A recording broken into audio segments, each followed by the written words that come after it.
Told y'all, I took 2 Benadryl after right before I did my gambling stream. Yo, I didn't know Benadryl was that powerful. Did I take 2 or 3? Yo, midway in the gambling stream, if you watch that gambling stream, like I'm like barely saying anything. Yo, I'm it's like tiredness just hit me. I slept for like 4 hours afterwards. I got allergies. Anyway, back in the building. Took a little, extended blink. I'm here, people. Drake has broken every record. The boy lives. Every record has been smashed. He owns it all. We got to talk a little bit about Lil Durk and a few other things. Lil Durk, it looks like prosecutors, they're angling a little bit differently when it comes to Durk. They're either trying to say, we're going to hit this guy with the entire boatload of allegations we think he's committed, or perhaps they don't have much confidence in what they currently have and they're grasping for straws. We're going to try to break that down for you. First and foremost, it feels like the only thing moving right now in music is Aubrey, Drizzy, Drake, Graham. He's dropped Iceman. The numbers are back. It is back. And with it being back, the numbers are back after a week. And very, very impressive. He breaks a multitude of records. We'll get into it shortly, but he has broken the most singles as number 1 for a rapper. He now, he's overall, actually. Give me a second. Yeah, so he now owns the most singles at number 1 ever. He beats Michael Jackson. He owns the record for most number 1s as, what is this? You kidding me?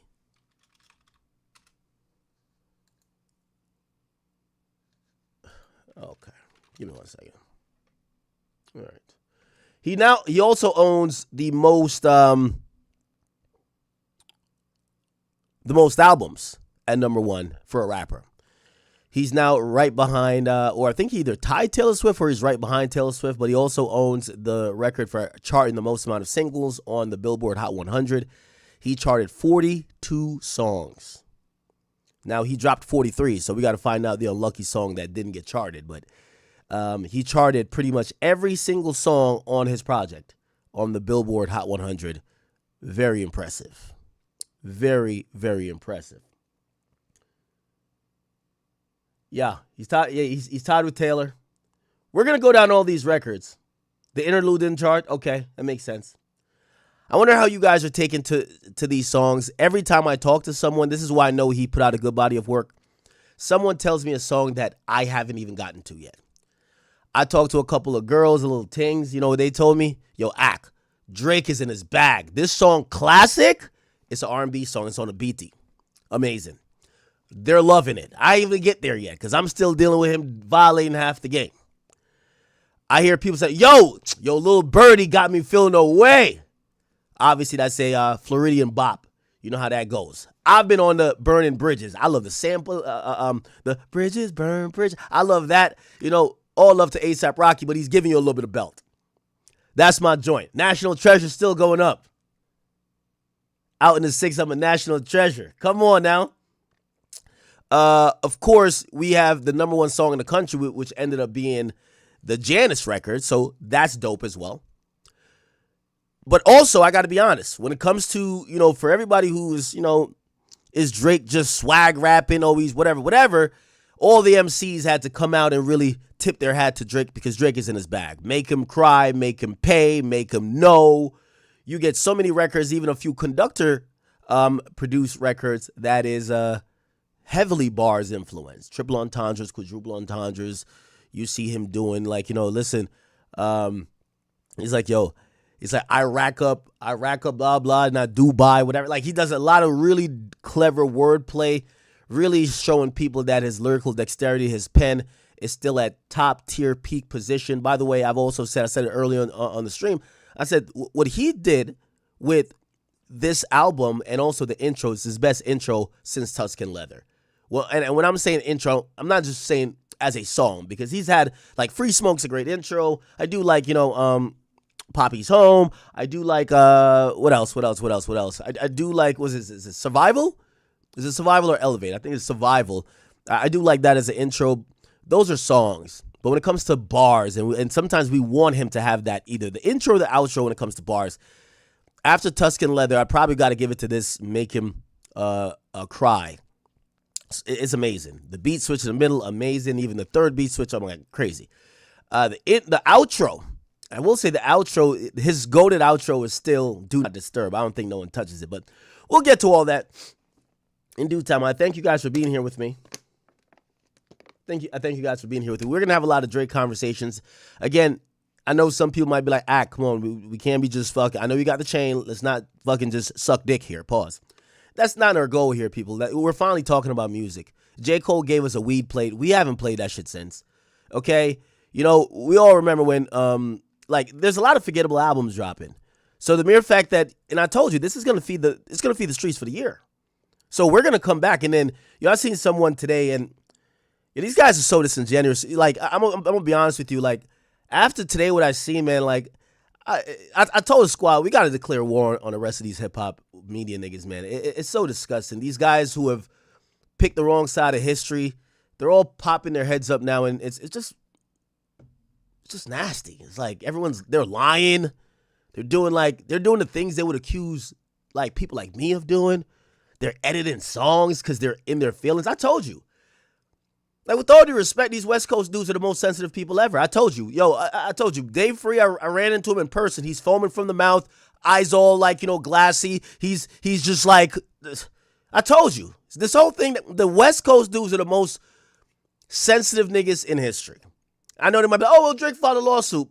Well, you're pulling up on a media personality at a concert at a stadium, and you're damn near foaming at the mouth like you need a rabies shot. And then this other guy is saying, Drake just dropped a slap for the West Coast. He loves the Bay. He loves Mac Dre.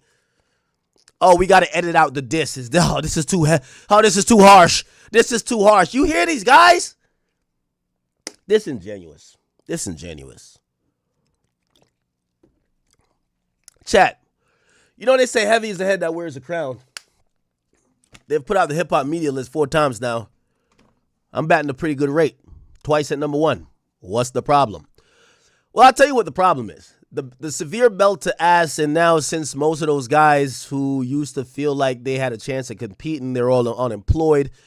They're also just kind of outside the fray. Like, they're just... I know y'all been like, act why you haven't been streaming, because I'm watching like these guys like trying to get some motion. It's really weak. And I've realized that these guys have gotten to the lowest I've ever seen. And almost to the point where I think people forgot who Academics is. And I'm going to start this all off by saying this. Okay?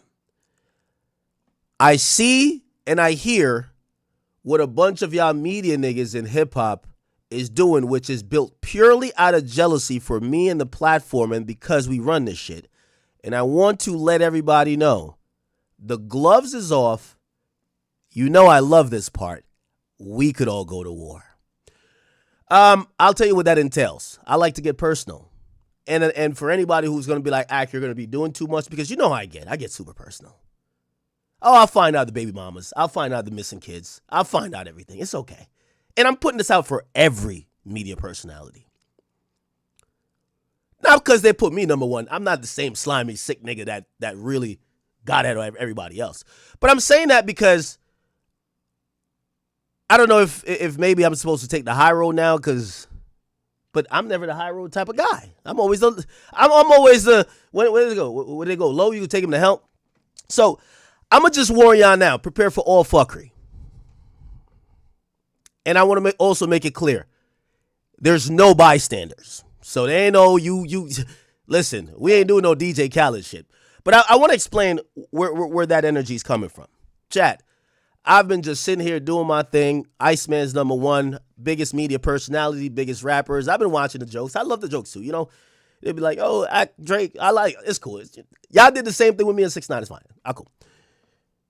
But I'm starting to realize the lies that's brewing up. I realize that there's a stalking effort. Like this week, I've found out that supposedly out of this theory, that is no way that I am this popular as a media personality, that Drake is as popular as a rapper and sells as much. And also because allegedly people like even Nicki Minaj and some folks like that go against some of these people. And you could kind of guess who I'm talking about. There's been heavy investigations going on. I've told you guys about these stuff a long time ago. I was confused. In the last few days, I have gotten, and it can be towards me, but it is in a roundabout way trying to threaten the people around me. There's people outside supposed Grand Wizard's house taking random pictures of him. Oh, we got the pictures now. They've been circulating these pictures. There's people harassing, some of the people who do memes and stuff like that, and who clip for us, going to their houses, harassing their girlfriends, mamas. And at first I was like, all right, I'm the public guy. Like, I want all the smoke. You come over here, you go meet 4 killer Rottweilers and 50 guns. But people, they don't mess with me. So I was like, what's going on here? But everybody around me started getting targeted. It's kind of interesting. I got told recently that there's a ongoing dossier that was paid for and financed. Paid for and financed. That all of the stalking, the this, that, and third, and a lot of frivolous lawsuits said, Milagro, maybe you were part of it too, or maybe you're also on the list of, and I want to keep this again. By the way, Barbs to Nikki, make sure your queen is safe. I hear they are stalking and they took pictures of all of the people outside of their premises. Yes, I looked at pictures of what they claim is Grand Wizard outside of his house. It's paparazzi shit. It's crazy. So the Barbs, protect Nikki. They're doing the same thing to her. Now, I keep asking the same question. Who is doing this? Who? Now, we're going to try to figure this out together. Because when I keep getting the same answer, we don't know. However, the information that they've gotten through this stalking, so by the way, I want to lay it out once again.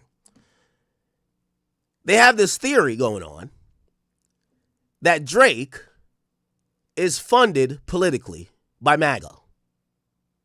I know, it sounds crazy to you because you're normal. They also claim I'm funded politically, and that's why we're popular. They also claim Nikki is funded politically, and that's why she's linking up with Trump. They have tried to, now I'm pretty sure they can't get by the embassy to take pictures of Drake's kids, but I'm telling you that's where it's at. So I want to pick y'all brain. Who y'all think is doing this? Someone has created something, I call it a dossier, where they have came with this theory to say Drake, Aiden Ross, Nicki Minaj, academics, and there's a few other people in the mix, but they have put out resources to, and when I mean stalk, this is like invasive stalking we're talking about. Like invasive stalking, but it's okay. Again, I was flabbergasted to see pictures that people took from across the street outside of a home they believe is for some people who, they're not even public figures necessarily. Anyway. So that is the theory. Now, in trying to figure out who's behind this, every time I ask someone who claims they have seen info that came from this, they all say, we don't know who's this from. We don't know where this came from. We don't know why this is happening. Just be careful, Ak.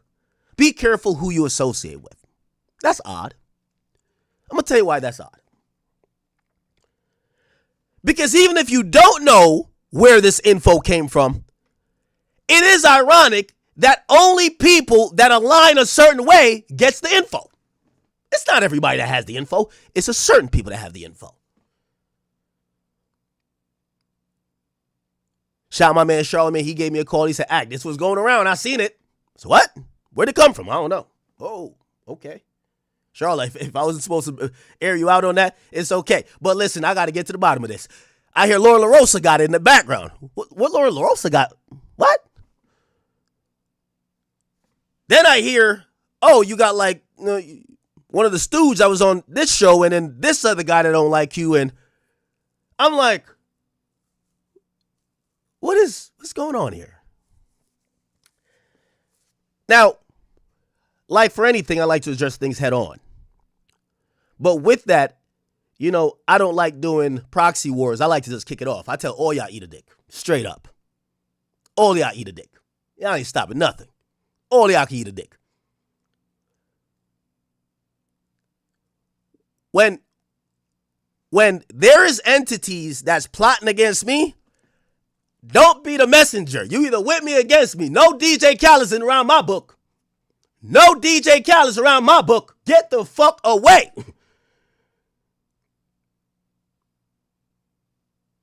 Now, I want to get into a few things. Now, I did get alerted that there is some dossier that, they thought the big reveal was Academics is number one on the media list again. By the way, I'm number one by a mile. I'm not close with you niggas. None of y'all. Listen, whoever it fits, just hold that shot and return it if you want. But I'm speaking as if it's a reason why I'm numero uno. And if the shot don't apply to you, it's okay. You ducked. You missed. It's fine. It wasn't intended for you anyway. But I gotta pop my shit a little bit because this is seeming a lot odd. So cool. So there is whatever happening. Now, let me be very clear. This is nothing that is legal. This is nothing that is, someone's going to jail. This is people who are envious, who are losers, who basically think that since they can't control certain people in independent media, those people must be controlled by someone else. You know why? Because historically, hip-hop media has been bought out and paid for, and usually you're working on some big network that has an agenda. So they believe if there's a new nigga that's popping his shit, doing his thing, number one, he got to get paid out too. They can't believe that despite their best attempt to kill Drake's career 2 years ago, they teamed up. All the media personalities defected. Oh, we got him. This was not by chance. This was concerted. 2 years later, they're looking up today, and he is making them cry. They're like, how the fuck does he got all these goddamn records? It's not that good. Not gonna lie. I heard all type of things they said about Nicki. They said Nicki is batshit crazy. Nicki just doesn't. And by the way, I'm not a big fan of Nicki either because we know we've had our issues, but I'm realizing some of the same tactics is happening to some of the same people, and we still can't figure who's doing it. How are we fighting an invisible enemy? How? We're fighting an invisible enemy, yet we still always see mouthpieces that represent the enemy, but they're not the enemy. It's kind of, I'm confused. So, let me start rolling out some receipts. Now, some of these people, I realize that, I got to learn how to, I've been asking God to help me get past this pettiness in my life where I don't try to attack every single person that says something about me, but I don't like ducking phase. That's not my thing. I try to, at least I go around with you. Maybe I don't go 10 rounds, but if you want one round with Big Ack, everybody's gotten it at one point. You could get it. I'm just not going to make your career by continually going at you. So this is like a relevant guy, right? This guy name is Jeremy Hecht.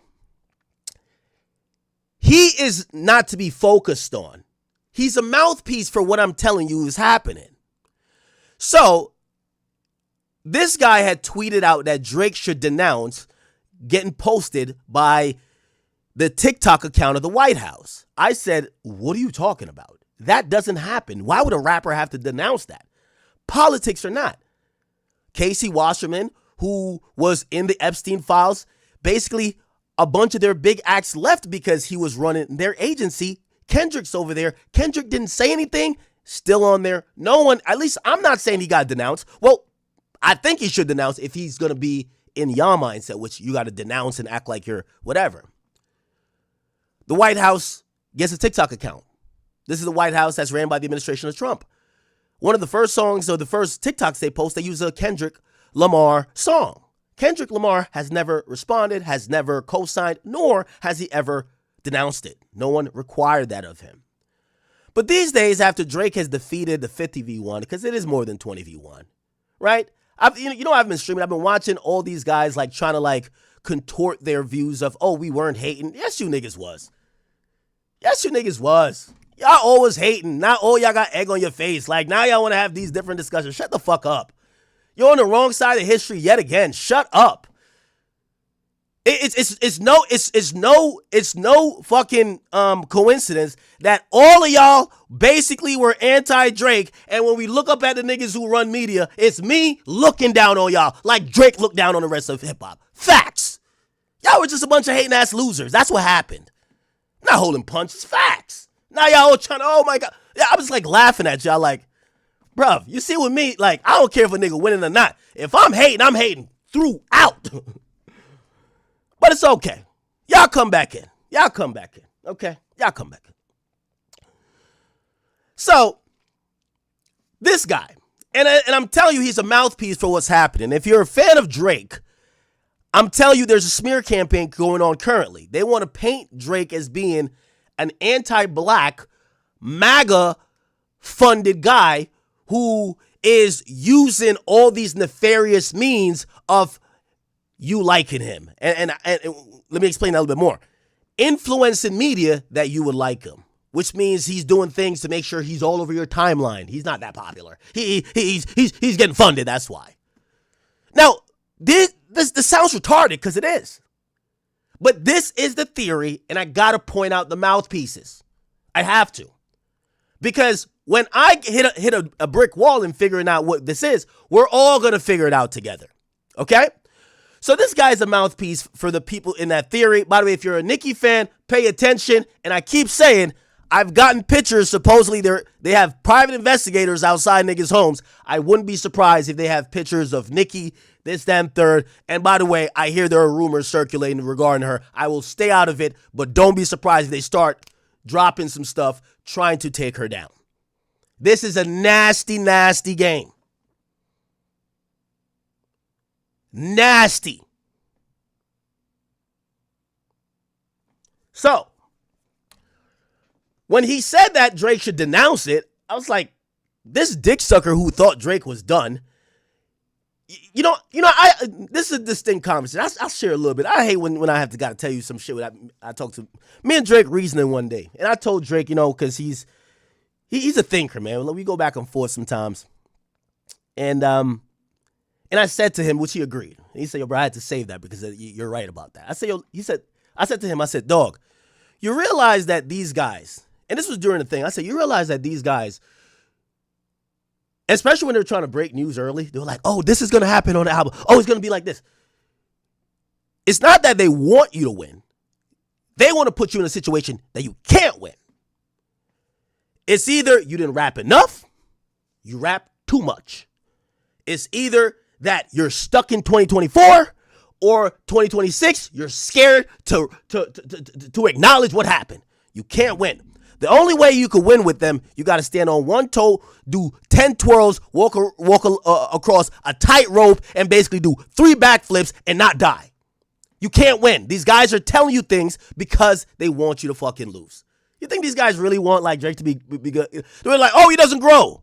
And they give you something like, well, why is he so obsessed? He's still playing victim. You can't win. You got that, and he agrees. Let me just double down and do what I'm doing. Fuck with me, I fuck with my fans. That's it. Let's do that. Can't win with some of these guys. Right? These guys are perpetually on the losing side. Let me tell you what I know I'm about to get into receipts, but let me tell you what's going on in hip hop media. The championship just happened. We're at the parade. And it's all the haters that's trying to go grab the trophy like they were a part of the supporting getting to this point. This is why we got to tell him, keep your dick riding ass at the back. We're not saying you can't like it, but let's not act like you were right at all. I heard these guys. Oh, Drake's going to sell 50K. What? Oh, nah, I think he's done. I think it's a wrap. Huh? They're all changing it up now. Hey, you're on the wrong side of history. We don't forget. It's okay for you to like the project, but let's keep reminding you that you're probably not that well trusted with projecting into the future because you were wrong about everything. Okay, we just want to put that in there. That's all I'm saying. Okay. So let me play what this mouthpiece is saying after I told him Drake does not need to respond to the White House using his music. He doesn't need to approve it, nor he doesn't need to disapprove it. It's not about Drake. It's just any artist. This is what he says. I'm off from scarfing down Cheetos or gargling on his favorite rapper's meat to reply to my tweet that now has over 2 million views. I'm going to get back to Ack in about 20 seconds, but let me back up first. When Drake's Iceman album dropped, the White House posted this. Then a couple days later, they posted this video calling Trump the Iceman. So I tweeted this. White House has now made 2 promos using Drake's album, which he hasn't denounced yet, but they thought we were crazy for saying Iceman is a tone-deaf album title in this climate. Academics responded super rationally with this. Now, I wasn't shocked that Ack was triggered. He has been caping for his daddy for years. And not only that, but I did some digging. I have some sources too, Ack, and I know that you're getting paid by the head of Truth Social. So I know why you jumped so quickly and aggressively on that tweet, and I know where your opinion's coming from. I also know that your opinion on music isn't from you either because you're getting paid by every label. But maybe that's for another video. But this wasn't just about them using a song. When you align yourself with people like this, or this, or this, and call your album this, when this is happening, with an album cover that has this sign, that also kind of looks like this sign. The Michael Jackson glove. That's throwing up the 6. You can't be shocked when they do this. I don't think Drake's intention was any of this. Drake even said this on his album. But if that's not something that you want to be associated with, then just say something. That was my only point. Ack thinks that you don't have to denounce anything, but that's because it's something he's aligned with. For some of the biggest artists and celebrities in the world, it was as easy as this. Or this. Or this. And even this. Oh, and Ack, you might want to do some history on the word woke, because I don't think you're using it right. But that's for another video. Iceman's going to sell incredible numbers. Pour up some Henny. You can go back to arguing with women online like you usually do. Oh, I almost forgot. Congrats on your new OVO chain. I know you're going to take great care of it. You earned it. I'm happy. Okay, so he made that. I responded by saying, brother, you know what? Yo, y'all hip-hop niggas, y'all hip-hop media niggas, I'm going to start talking to y'all disrespectful. Because I get it, y'all beneath my feet at this point. But, bro, I got here by working hard and doing what I did. Like, man, y'all niggas got to stop thinking that y'all about to just jump to this top of this totem pole and it's going to be just off of hate or whatever you got going on. So anyway, I said I had $100,000 if the dude could prove, because he said I'm getting paid by the head of Truth Social. That's what he said, right? I'm getting paid by the head of Truth Social. Okay. So I said I got $100,000 if you could prove me that I'm getting paid by it, right? I'm very open with how I do business. I do business with music record labels for promotion for songs on the platforms that, whether we have an Instagram or, you know, we're just tweeting out or something like, yo, this album's coming out. Yeah, that's kind of normal. Everybody does promo. To put in perspective, they did a show with Hip Hop DX and Uprocks. They do promo, which means if a record label went to them with like $50,000 saying we want to promote this new whatever Yeet album, they're gonna put a fucking Yeet pop up in the video no matter what. That's how it goes. It's promo. It is, everybody does it, right? If you talk about the Breakfast Club, there's a promo every 3 to 4 minutes. That's what happens. If you go listen to Joe Budden podcast, there's a promo when they're like Prize Picks or whoever the hell they're reading for. That's normal. So me, I'm honest about what I do. Like, there's no like hiding it. You get what I'm saying? Like, who am I hiding it from? Actually, if anybody would be honest, I'm the first one to actually start admitting what the game is. It just is what it is. Like, a lot record labels, they spend promo money to get visibility. They can't pay for your opinion, but they could pay to say, hey, this album's coming out. Okay. This dude puts up a video today, and I keep saying, let's not focus on him. He's a mouthpiece for the people who I told you about 10, 20 minutes ago. Why do I say that? he's a mouthpiece because what he's referencing is supposedly this dossier, right? And I got the confirmation that he's referencing this dossier that has the pictures of people who they claim have worked for me, for Nicki. I don't know if they got Drake like random. I'm pretty sure Drake ain't walking outside of his house, but they got pictures and all type of private investigative stuff of looking into the lives of all these people. I guess my life is such an open book. Maybe they got a PR on me too. I don't know. But this is what he is referencing. And apparently in this like dossier, they're saying that Academics is funded by Truth Social, as along with they're saying that Drake. And that's why they said Drake and the MAGA thing. And that's why they would say with Nicki. So I said I got 100,000 because I know what I do and I know what I don't do. So I said, show me the proof. Watch this. And before we get into this, right, we have to go through these, we got to go through all of these names on here because these names are also in this mix, right? So when I'm talking about these people, that's why I said he's just a face, but he represents these media people who are aligned against all of us, whether it's Drake, me, Nicki, Aiden, whatever. Everybody co-signing it, they're with it too. DJ Head, Old Man Ebro, who the fuck is this? Rosenberg. Well, obviously, this is irrelevance. It's everybody we've crossed over, dunked on 50 times.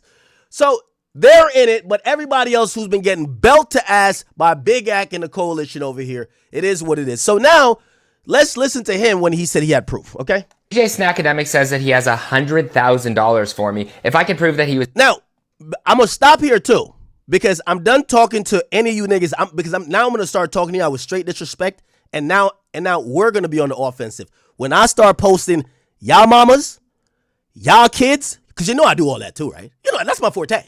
When I start doing that, because if y'all sending me pictures of, oh, this is granddaddy's crib. When I start doing that, so let's be clear. The gloves is off with all you media niggas. Any media nigga, I will disprove this today. But after today, I'm not doing verbal babble with y'all no more. I'm going to do what Act does best.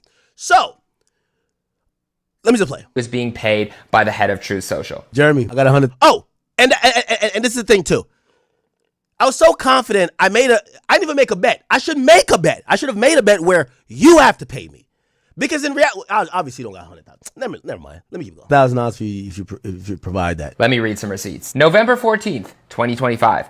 Chris Pavlovsky sent a payment to Livingston Allen for $8,804. And another one on December 23rd, 2025 for $1,234. That's almost $10K. Technically, that's only a tenth of what you would owe me. I won't put it on screen, but you can go double check the PayPal app. Now I know you want to act all confused and Google it. Head of Truth.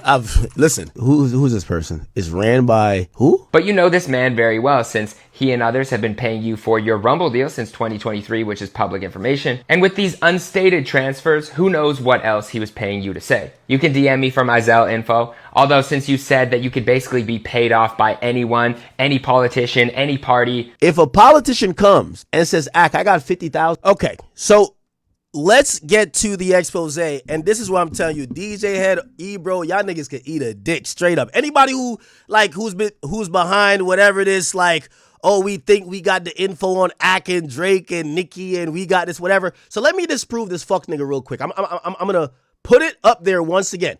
Remember, he says I'm getting paid by Truth Social because they want to paint me as MAGA. They want to paint, who else?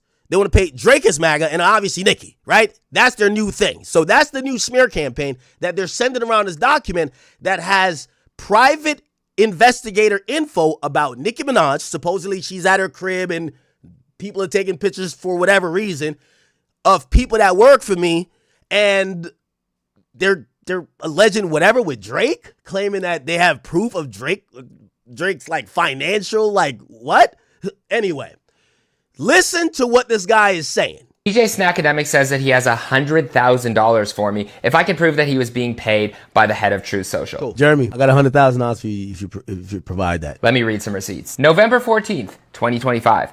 Chris Pavlovsky sent a payment to Livingston Allen for $8,804. And another one on December 23rd, 2025 for $1,234. That's almost $10K. Technically, that's only a tenth of what you would owe me. Okay, now the reason why I'm getting so nasty with these guys is because they're liars and they would never tell the truth even if their life depended on it. I'm shitting on the entire... Bro, I was a kid listening to you and now you're my fucking son, you fucking bum. So I talk to you niggas like that. I used to be going to school listening to y'all on the radio, nigga, and now I piss on wherever the fuck y'all are at. Y'all gotta tune into me, nigga. So that's how I'm carrying it. Period. Now this bum, let's go back to what he said. He said I took 2 payments from the guy who's the head of Truth Social. Now he says the name, which helps us out a lot. Now, could we Google this person's name? He says the name Chris Pavlovski. This is Chris Pavlovski. He's a Canadian technology entrepreneur known for founding the video platform Rumble. He said, remember, he said, I'm funded by the right wing. He names 2 payments from Chris Pavlovski. Now, granted, you know I'm on Rumble right now. So you could probably already guess where the payment was for. You could probably guess, but hip-hop media is so down bad. I've been giving them belt to ass, literally. They can't get a win. You have a fucking dweeb editing songs like, I gotta edit off the disses. They can't do nothing with me. I'm giving them all belt. You say my name, I'm violating. I got them all. Yo, I got them all. Yo, they're sitting on their hands. I'm telling you how I've been giving it up. I didn't get to the spot I'm at being nice. I gave them belt, belt, belt, belt, belt, belt, belt. So now they're making up lies. I'm giving the belt show. That's, I go, when I met with Drake after, when I said, listen, man. I said, I hope the album, this before. I said, I hope you giving these rap niggas belt, because I'm giving these media niggas belt. All of them. Straight up. Belt. Belt. Not over here like, oh, nigga, I ain't no team with no niggas. I'm giving y'all belt. That's how I'm carrying it. Belt. If you a media nigga, when I get on this mic, belt. Straight up. Niggas can't fuck with me. All of y'all is getting belt. Straight up. I don't care what format you do. I don't care. Whatever you got going on. Hip hop, I'm prepared to give the belt. I came here with the buckle. So I know y'all can't fuck with me. I know y'all can't fuck with me. That's Big Act, nigga, not the little one. I know y'all can't fuck with me. Impossible. Y'all should have called me like back in like 2017. I had to still get my big boy rims under me. I had to really, come on now. But in 2026, yo, 2026, they could team up. They could do a fusion dance. They can't do nothing with me. I'm telling you. And whoever who feel away, try it. So, you heard the boy. And the only reason why I'm this animated is because when the hate don't work, they start telling lies. Their whole thing, they got a dossier where they're sending around pictures. They trying to intimidate people. Oh, you got pictures of who? What? Oh, you got the financial stuff? What? Oh, word? So let me put my proof up. He said I'm getting paid by the head of Truth Social. I want to play it again that is fresh in your mind, that you don't think I did like some type of magic trick. Let's hear the payments. DJ Academics took some time off from scarfing down Cheetos or gargling on his favorite rapper's meat to reply to my tweet that now has over 2 million views. I'm going to get back to Ack in about 20 seconds, but let me back up first. When Drake's Iceman album dropped, the White House posted this.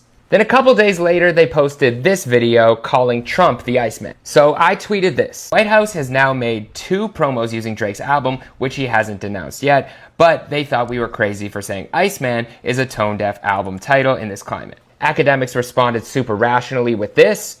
Now, I wasn't shocked that Ack was triggered. He has been caping for his daddy for years. And not only that, but I did some digging. I have some sources too. I gave him all a belt, man. Ack, and I know that you're getting paid by the head of Truth Social. So I know why you jumped so quickly and aggressively on that tweet, and I know... Oh, no. I gotta play the receipts tweet. That's what I gotta play. DJ Snackademic says that he has $100,000 for me if I can prove that he was being paid by the head of Truth Social. Jeremy, remember, head of Truth Social. I got $100,000 for you if you provide that. Let me read some receipts. November 14th, 2025. Chris Pavlovsky sent a payment to... I'm gonna tell you how it's intellectual dishonest. Livingston Allen for $8,804. Y'all can't do nothing with me. 8,804? This is politics? It's my fucking streaming, you bum ass nigga. I fucking work my ass off, which you bum ass niggas don't do. I sit here, stream on 15 platforms, and if I get what I deserve way more than $8,000 from motherfucking Rumble. That's a fact.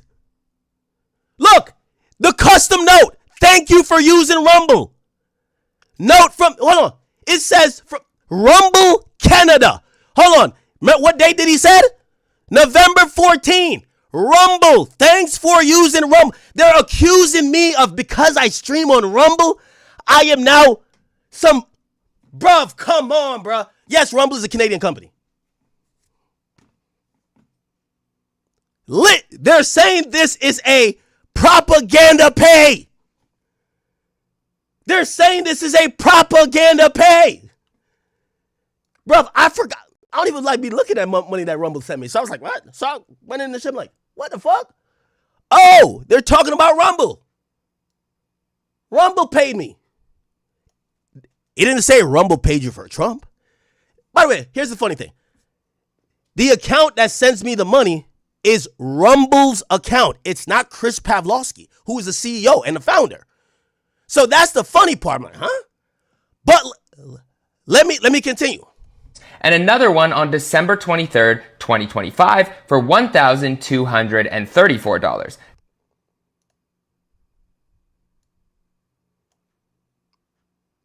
Chat. 1,233 on December 23rd. I want you to read exactly what this says. Rumble. Chat, this is from donations that y'all have sent me. This is from whatever little thing that have came up on Rumble that is streaming revenue for either that week, maybe that whatever, maybe a particular stream.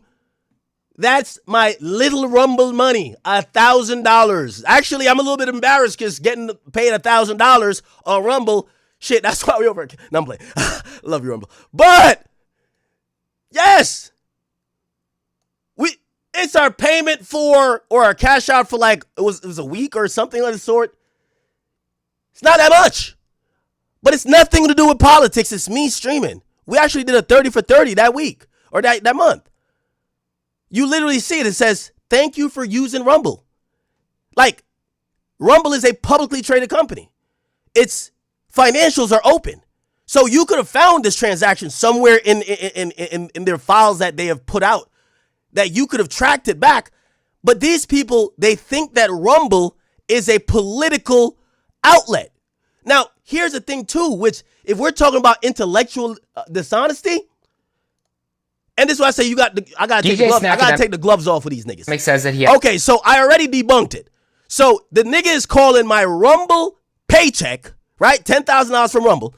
He's calling that, right? He's calling my Rumble paycheck political propaganda money. Come on, bruv. All right. But let's keep hearing. If I can prove that he was being paid by the head of Truth Social. Jeremy, I got $100,000 for you if you provide that. Let me read some receipts. November 14th, 2025. Chris Pavlovsky. Okay. Now, I want to once again prove my point how this is why let me tell you this. Complex, if I'm not number one on y'all hip-hop media list next year, I need a three-peat. Straight up. Because these niggas is ass. I'm giving them bell too. Look, the same article he used, let's not be a fucking moron and just skip past it. Let's not skim through it. Let's go click on it, right? Let's click on it. It's a Forbes article. Is this the same article? It's the same article. I want to show you how much of a liar these guys are. They're liars. Scroll down. Scroll down. Matter of fact, I'll hit you with a control. This is a Forbes article. This exists. Okay?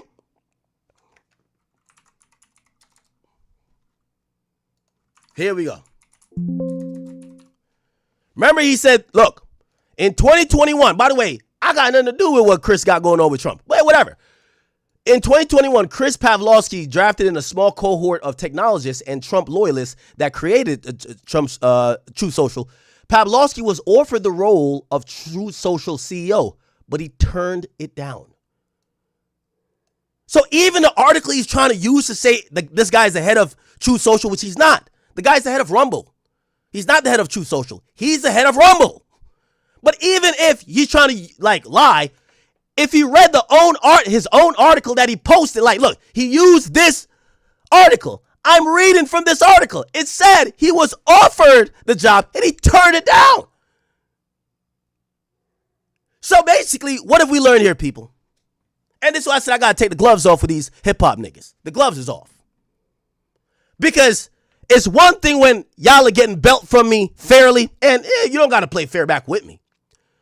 It's another thing when you're trying to get these little propaganda, but y'all voice is too weak. Y'all can't get no propaganda going on. That's been the biggest problem. They claim that whatever academics say, they claim Nicki got the barb, she's undefeatable, and they're wondering why Drake is so popular, like they didn't know he's the biggest rapper, whatever. And they claim that Aiden Ross must be gaming the system, right? They're saying we're all gaming the system and we're using politics money. Fine. Even if that was y'all thinking, y'all trying to spread this propaganda of, these guys or whatever.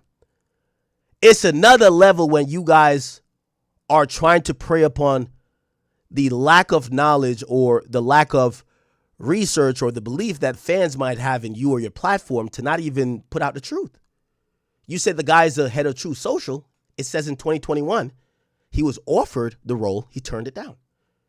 You said that I was paid by the head of Truth Social. I have showed you I got paid from Rumble Canada. Rumble Canada. And I keep saying, I don't know if you guys know, Chris Pavlovsky is from Canada. He's a Canadian-born citizen. I think from Vancouver or something. I don't know. Rumble originated from Canada. It is also an American company, but it originated from Canada, which also goes into disprove what niggas is saying. If you think it's some political shit, why would the Canadian company give a fuck about politics like that? But whatever. You realize these guys are just disingenuous to the core. Then they're saying, this is about politics and Trump. Trump got elected in 24. What's happening a couple months ago in 25? That there would be political propaganda that needs to be pushed. What? The point of the matter is that these guys are just lying. And I want to just say for the people, I'm going to fight them in a way I could meet fire with even more fire. I got this. This has been up my wheelhouse for the longest. This is my specialty, okay?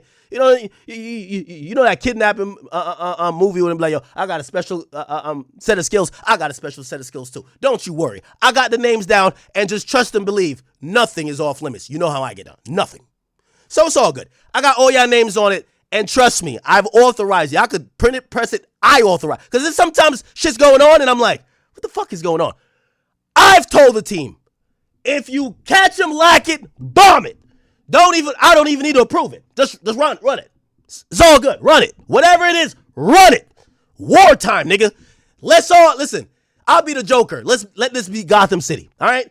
Let's see when everybody's shit is out there, and maybe when we're twisting some truths around too. Maybe see how you like it. Anyway, the point is this. I severely took this as an act of war. Honestly. These guys are intentionally lying. They're making up things that are not true. I've came here. I've literally proved it. They're calling. They claim that I got funds that are politically motivated from Truth Social when the guy who owns the company that is paying me doesn't work for Truth Social. He works for Rumble, and I'm earning money on Rumble at this moment. The same thing. So now these guys who are jealous of, I don't know what they got going on in their lives. They jealous of me. They jealous of Drake. They jealous of Nicki. I don't know if they're not living. Well, they're fired. The guy who just said this, he's fired. He's unemployed. So I get why he's saying it. They're probably saying, how does Ak have this, Ak have that? Listen, start going to work, you lazy fucking bum. All of y'all. Get some talent. Adapt to the times. Stop getting built by me. And perhaps one day you look up there and maybe whatever you're jealous of, you don't have to sit back and make up lies that are easily debunkable. What do you think? I wasn't going to put... My nigga, I'm like an open book. You think I was going to put the fucking receipt up? I thought you were just lying, period. Then I realized, oh, you found it through Rumble's thing, but what do you think? I wouldn't show you the actual receipt? It's on PayPal. Oh, okay. Thank you. Thank you for telling me where it is at. Thank you for using Rumble. Thank you for using Rumble. Chat. We're in a very evil time with some very nasty people. We have to go to war with them. There's no more Mr. Nice Guy. We can't sit back because here's the thing. They feel like we're in the position of being number one. So they just keep throwing rocks at the stone, hoping that something will go their way. You can't be the person that's turned the other cheek. We're not J. Cole. We're not J. Cole at all. Okay? It is at the point, okay, fine. You know, Jeremy, I would love to figure out what you got paid. I might have some sources on that too. Matter of fact, I might have sources on a lot of you niggas. Because I'm usually the bury the shit when it comes to your counterparts because let's not do mudslinging. But I love mudslinging. That's my favorite type of thing. So, the warning has been issued. I suspect in the next coming weeks,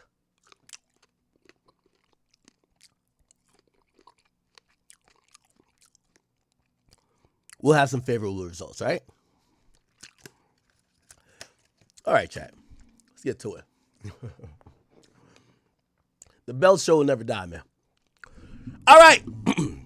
That was a good spicy way to start this bitch up. Chat, they can't do nothing with us. They can't do nothing with us, man. It's been torture. It's been frustrating for these guys. And Lauren LaRosa, I heard you got a dossier. You might as well send it over here. If you got info on me and you not sharing the info, you op too. The fuck we talking about? You think like you gonna have you got secret pictures? And the barbers, y'all got to get at these motherfuckers. If they got secret pictures of everybody and financial docs and whatever, you got to get at these motherfuckers. Like, wait, you got pictures of people walking in their yard?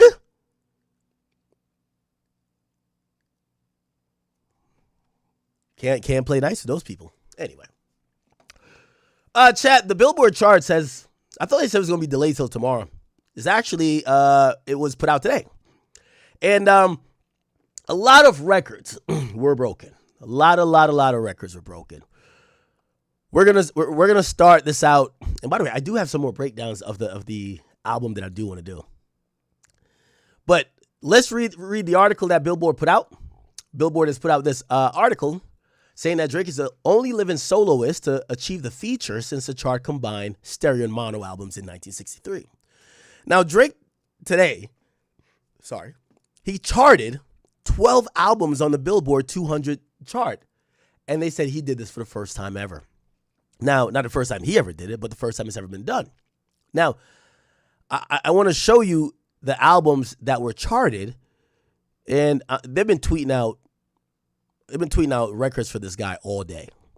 So here are his albums, all 12 of them. Iceman was back on the charts today. Well, not back on the charts. No, it's debut number 1. Abiti, debut number 2. Maid of Honor, debut number 3. Take Care jumped to number 25. Views was at number 40. Some Sexy Songs for You with Party Next Door was at 55. Scorpion was at 65. Certified Lover Boy went to 69. Thank Me Later went to 81. For All the Dogs went to 96. More Life went to 130. And Nothing Was the Same went to 167. I was actually really surprised that Her Loss didn't make this list at all. But still, record number of albums being on the top 200 list, right? This is all this week. Now, I do want to have somewhat of a qualitative discussion about what does that mean, right? What does that mean to you guys? Well, I'll tell you what it means. It literally means that the play I told you that Drake was doing is being very effective. And how is it being effective? Well, Drake is just giving a stimulus package to UMG, right? If you guys look at, I don't know if you guys care about some of these things. UMG, stop.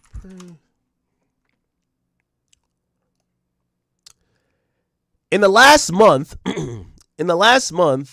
Universal Music Group, the price of the stock has increased. Why? Number one,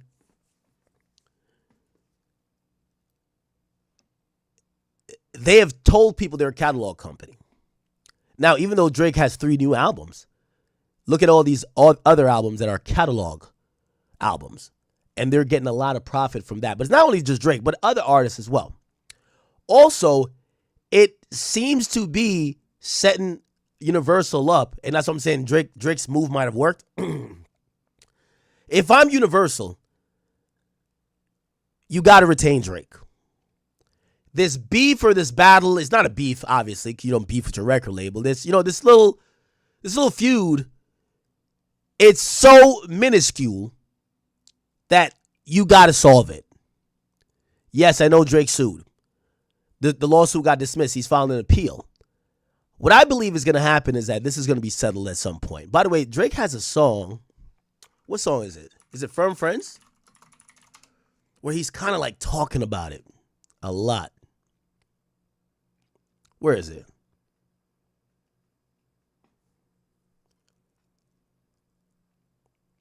Yeah, he has a song where he's kind of talking about it. And if you've wondered why he did 3 albums, if you've wondered what the play looks like at the moment, I'm going to show you what it is. Actually, we were listening to this guy earlier. How do I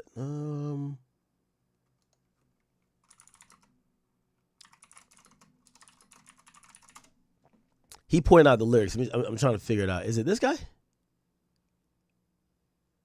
Oh, maybe not. Maybe it is him.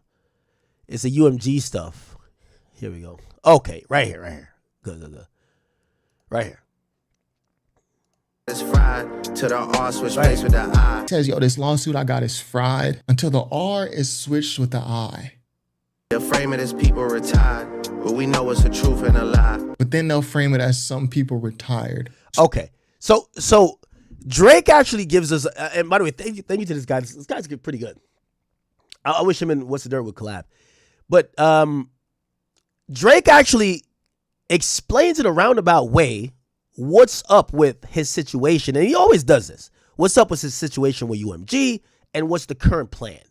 And, one of my things that I've been really critical of Drake about is like, yo, Drake, bro, like, you when it comes to like fighting your label, a lot of times you got to explain to your fans what's going on, right? Because your fans don't really know what's going on. Like we've seen Taylor do it, but Taylor spoke out about it. We've seen Prince do it when he put like slave on like his face, but like he was in media speaking about what was going on and what was happening to him. Drake kind of has just filed a lawsuit. You can read the lawsuit, but it doesn't really kind of help explain like his vision for what he expects to happen or what his real gripe is. So right now, the status of Drake's lawsuit, as I make this video, like he basically lost, right? So Drake is acknowledging that's what it looks like, but it seems like he's saying that's not what it actually is. So it seems like Drake is suggesting that people at UMG are going to start being fired because of what happened with this lawsuit. But to the public, it's just going to look like that people are retiring. Oh, this person resigned. This person retired. In reality, behind the scenes, what actually happened is people are getting fired because of how things happen. Now, I don't know Drake's larger plan here, but he reinforces what he's saying with the next bar. And I act like we signing a deal when they pay me for wasting my time. So it seems like Drake foresees some form of settlement. Now, this is where I actually said, by the way, I think this is how this ends. And I didn't, this went over my head. That's why I'm glad for this guy. He caught it. We're going to hear that Drake signs. Remember, I told you this. He signs a high 9-figure or a 10-figure deal, 10-figure meaning $1 billion. And all their issues are going to resolve amicably. they're going to put out a statement saying Drake is a really good artist, a valuable asset, someone who they, have published and promoted over a dozen LPs, and that they value the relationship and they're excited for it to continue into the foreseeable future. This is why I know people look at the lawsuit and, the stupid niggas are going to say Kendrick. The slightly smarter niggas are going to say, well, no, he's trying to beat the label, but how could you really beat the label? There is a potential here, or not even potential. It appears that if I had to say, Drake has angled the albums as what he needs to probably get across that finish line in whatever negotiation, because remember, the negotiation hasn't really stopped with Universal. Okay? So he's used that to get his leverage. Now, some people have thought this was always for Drake to leave. Well, here's the thing. Let me give you an analogy. If you're dating a chick, you cheat on her once, all right, she forgives you. Second time you cheat, she gets mad, she breaks some stuff, whatever.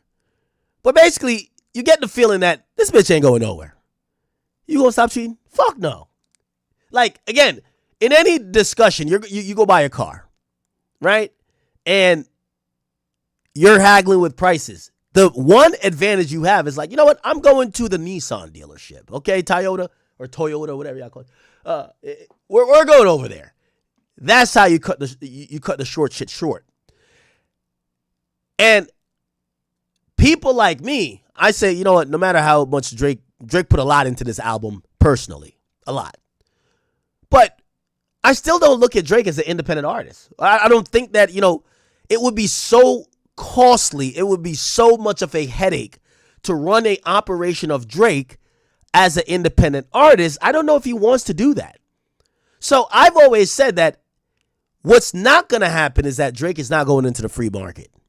And when I mean going into the free market, he's not going to drop an album as an independent artist. However, in trying to get the leverage he wants, he has to threaten that or basically be almost willing to do it.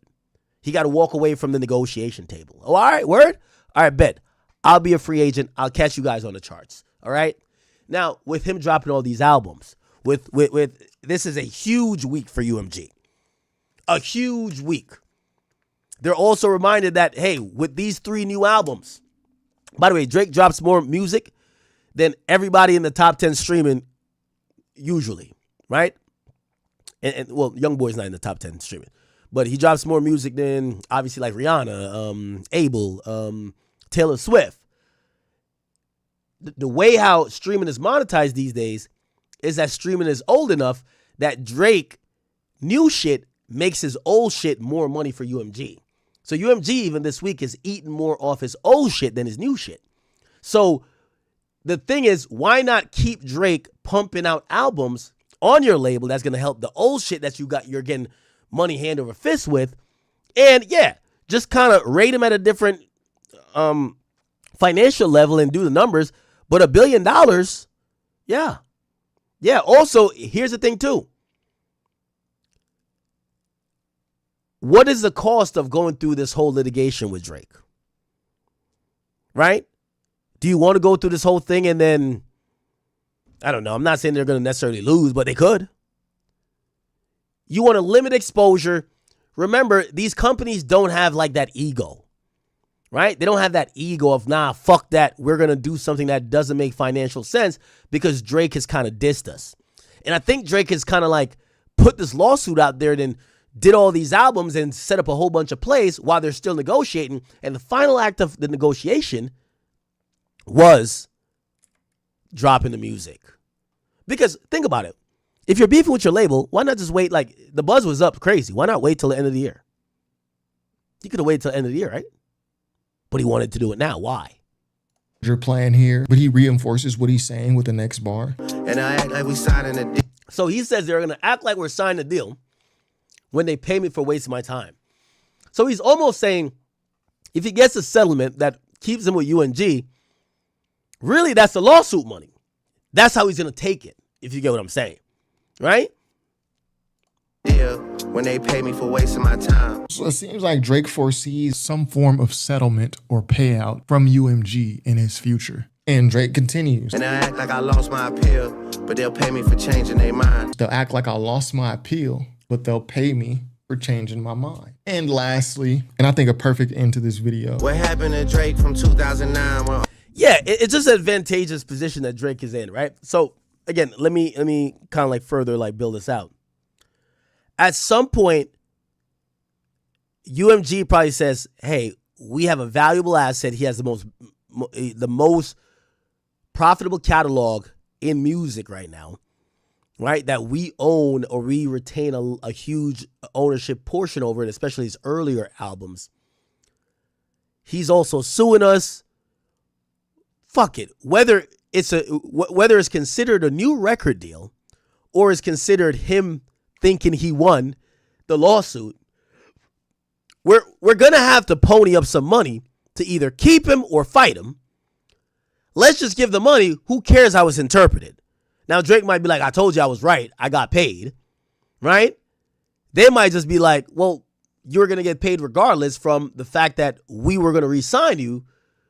And obviously, you could be like, maybe he would be like, "Well, I got more," but who cares? Money, the check was gonna get cut. And Drake is kind of like in a subtle way, like breaking this down. B's on the table.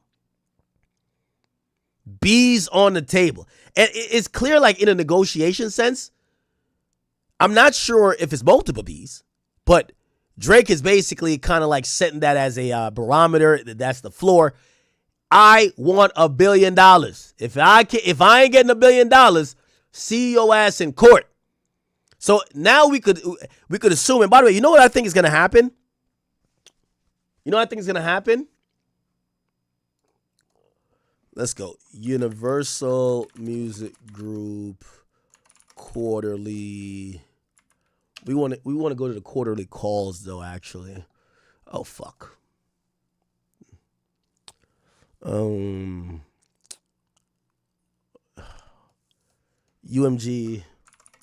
quarterly call.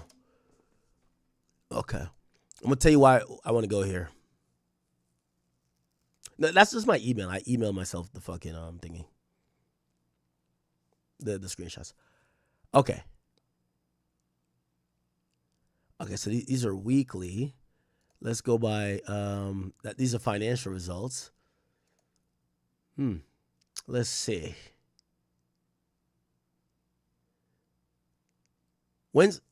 Fuck. We probably have to wait till next quarter. So next quarter, what month is this? The 5th month? So the 6th month, we got to wait till July. Y'all want to make a bet with me? I'll make a slight bet with y'all. Drake drops the album now. The next quarterly call, right? When is UMG Q3 call? Oh, never mind. It could be in late October. Okay, so for reference, Q3 2025. No. Took place. No. What about Q2? Okay, July. Okay. Either end of July. Okay, so July 29, 2026. Guarantee we get the update on Drake's contract then. You know why? Drake is one of the top 3 biggest artists that's on UMG, right? They have to give investors at least a forecast of what's happening with this guy. Is he becoming a free agent? Or are you keeping him? I suggest, and I agree with Drake, that this deal is already complete, or it was nearing completion when he put the album out. I literally believe that the deal was already damn near finalized. Whatever this deal is, it's already damn near finalized. And Drake basically walked it across the line with the 3 albums. Shebang. It's over. Grand Slam. Hit him out the park. So I think that we're going to get some announcement about them signing a multi-contract, multi-varied deal with Drake that I'm not sure if it would be said that it's $1 billion, but we know it's $1 billion because he's saying B's on the table, and he's been saying B's. Like, come on. So I believe we will get Lucian in either the next earning call or by October. And I put some money on that. I put a little light 500 on it. We will get a update. And I think it will be favorable for Drake. Now, let me ask you guys this. If Drake resigns, remember we were like kind of talking about this shit like, well, the beef with Kendrick fucked it up for him, right? He got $400 million. He did those albums, supposedly recouped really quickly. Okay. And then apparently he starts to negotiate. Of course, he wants more. Let's say he wants $600 million now, right? Maybe he wants 700. Who knows? When he's trying to get that bread, here Kendrick goes, drops the songs. Universal probably sees like, wait, hold on. We get to knock Drake down a notch here. And that 600 he wants, shit, we could have offered that nigga 300. We could get a little discount. Nah, nigga. Drake is calling that practice out, saying, hey, listen, you guys promoted it while you're in the contract negotiations with me. So, basically, let's say Drake was going to get his 600. So now, the beef devalues him. And then what he does is it takes 2 years. He comes back with 3 banger albums. He's back. But now the price done went up. It ain't 600 no more. We can't go back to 600. We want $1 billion. Give us the B. Give us the B. If that is what this ends up being, did Drake win? Did Drake win? Because I want to let you guys know the numbers that was supposedly being discussed in negotiation before the Kendrick Lamar battle, I didn't hear from confidential sources. Obviously, that means not Drake. I didn't hear from anybody that would be in the know in that building at Universal that Drake was in the running for getting $1 billion then. But now, I am hearing it is pony up time. It's $1 billion or nothing. If you can't come with the $1 billion, let that man go. Let my people go. He's shown that he'll live up to the threat. Oh, I'll go independent. It's fine. He rapped about it. He dropped 3 albums. Now, I don't know if he's in a holding period right now to officially get out the deal, but his contractual obligations are done. He has no more contractual obligations to UMG, and usually this is the period you're at the 11th hour, you need to re-sign this guy.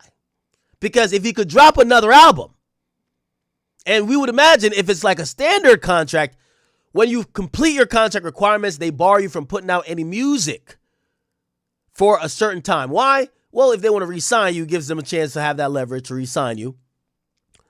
But number 2, it gives them some type of reason to profit off what you just dropped. They don't want you to go drop a new album and step on it. But you got to imagine, think about Frank Ocean, this type of ball game. Imagine Drake dropping and doing Iceman numbers on an independently owned label. Now, this is where people are starting to come up with these private equity and, he's going to do something with Gamma or something like that. I do think Drake would take a $2 million private equity loan. Or not, when I say loan, like a record deal in a sense where he owns all the shit, but like they get to recoup all for that. And how long would it take? Keep in mind, I did the math on what Drake's music, even conservatively is making per day. It just means that whoever would be doing this type of deal with him, they would definitely recoup. It's just about a matter of what time period. So that's kind of happening. And we're gonna get to some of the songs, but I love the business of this stuff, man. I really enjoy the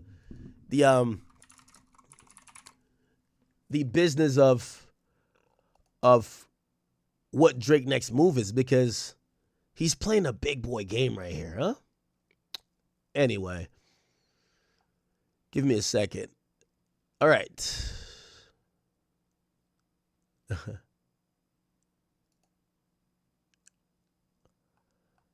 What's this? All right. Shout out to my guy Eric Jackson right here. I do like his content. I like him because, you know, unlike the lazy hip hop media that I'm giving belt to, you know what I mean? All these fuck niggas. This guy comes at it with a different angle. He seems to be very financially savvy. He knows the markets. I could tell he knows a lot about being at least a financial analyst and kind of estimating, you know, what something might be worth, what the next play might be, and even bigger plays. For example, I've seen him eloquently break down, I forgot the French guy who has a big percentage of UMG, and also it's through Vivendi. But he did a really good job explaining that. Let me see if I could. Okay, I might have to go to his. Here we go. Oh shit! Of course, I always fucking open my email on thing, huh? Okay, this is him. Anyway, here we go.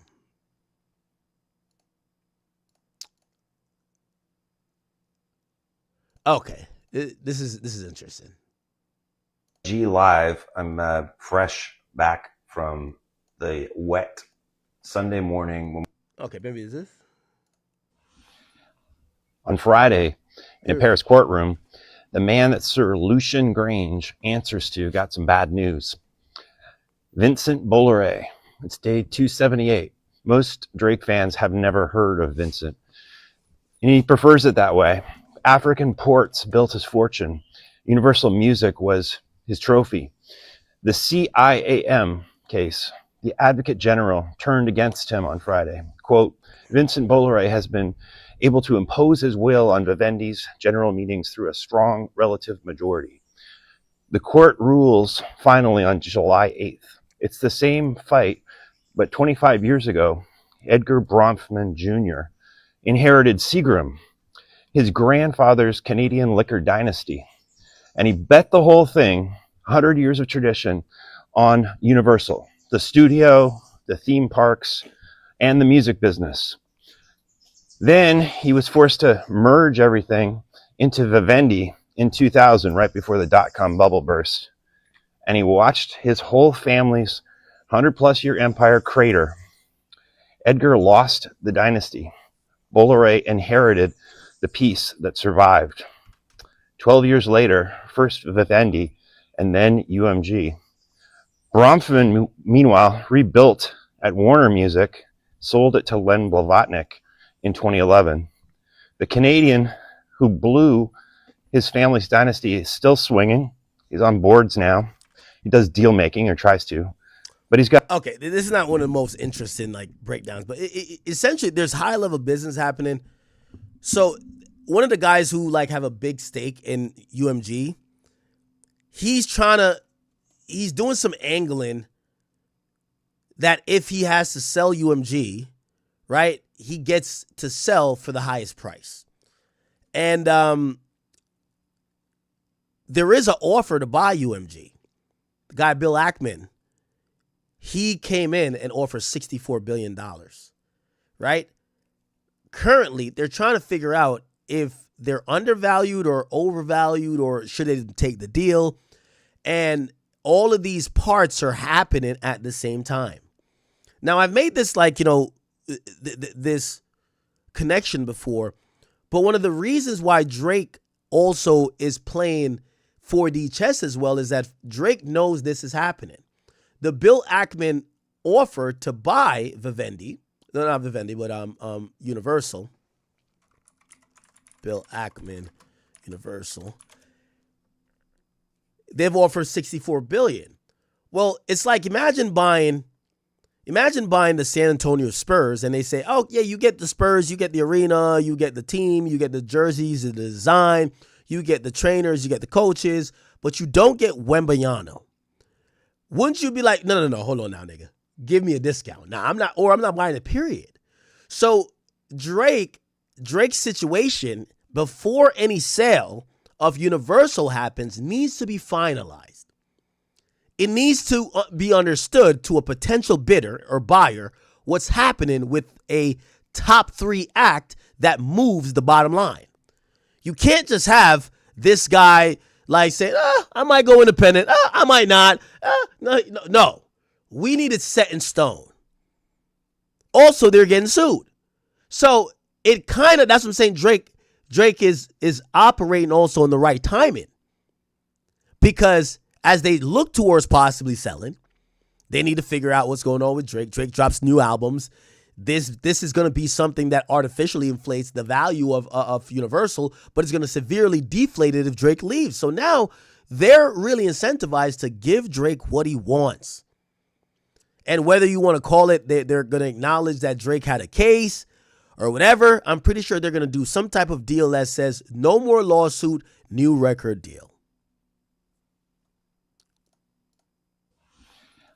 Okay. 43 tracks. Here we go. I like when he talks to business. All right, it's day 276, Crodies, and I want to talk about why Gamma matters. Okay, he's talking about Gamma a bit. All right, on Sunday I told you about Vincent Bolloré. Okay. This is the better explanation of this. This is about the owner, the French billionaire. That's one of the few owners, but he has controlling power over Universal Music. Check this out. I know you might say, what does this have to do with Drake? Everything has to do with Drake. The French billionaire Drake has to be in the know of this to leverage what he's doing. Who controls Universal Music. And today I want to show you something that most fans haven't connected. Why Bolloré wants Drake's situation with Universal to stay messy. Bolloré controls 28% of Universal Music. He owns 18% directly and 10% through Vivendi, which is a French media giant that he also controls. And here's what's been happening. Universal stock has been getting cheaper for a year now.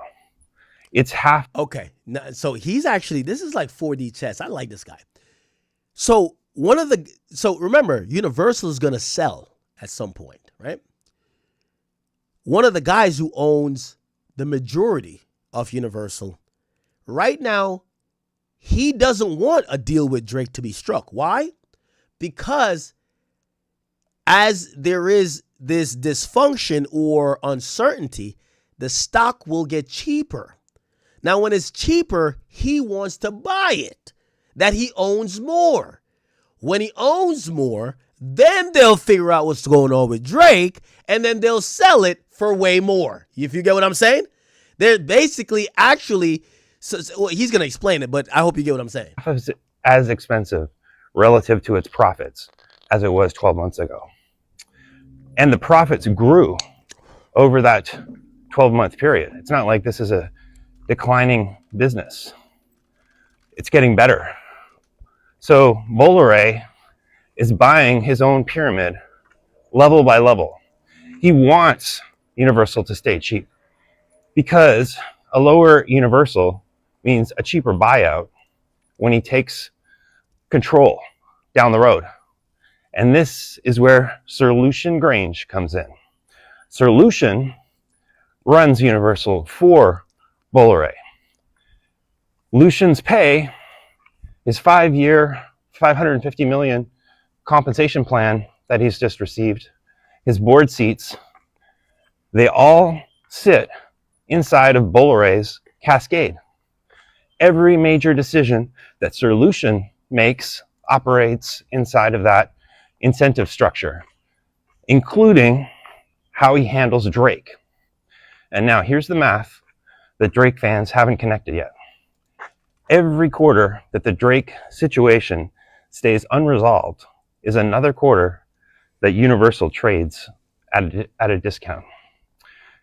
So if Sir Lucian settled with Drake tomorrow. Here we go. If he just signed a big $1 billion check or $400 million renewal, dropped the lawsuit, ended the public fight, Universal would probably re-rate up. The overhang would lift.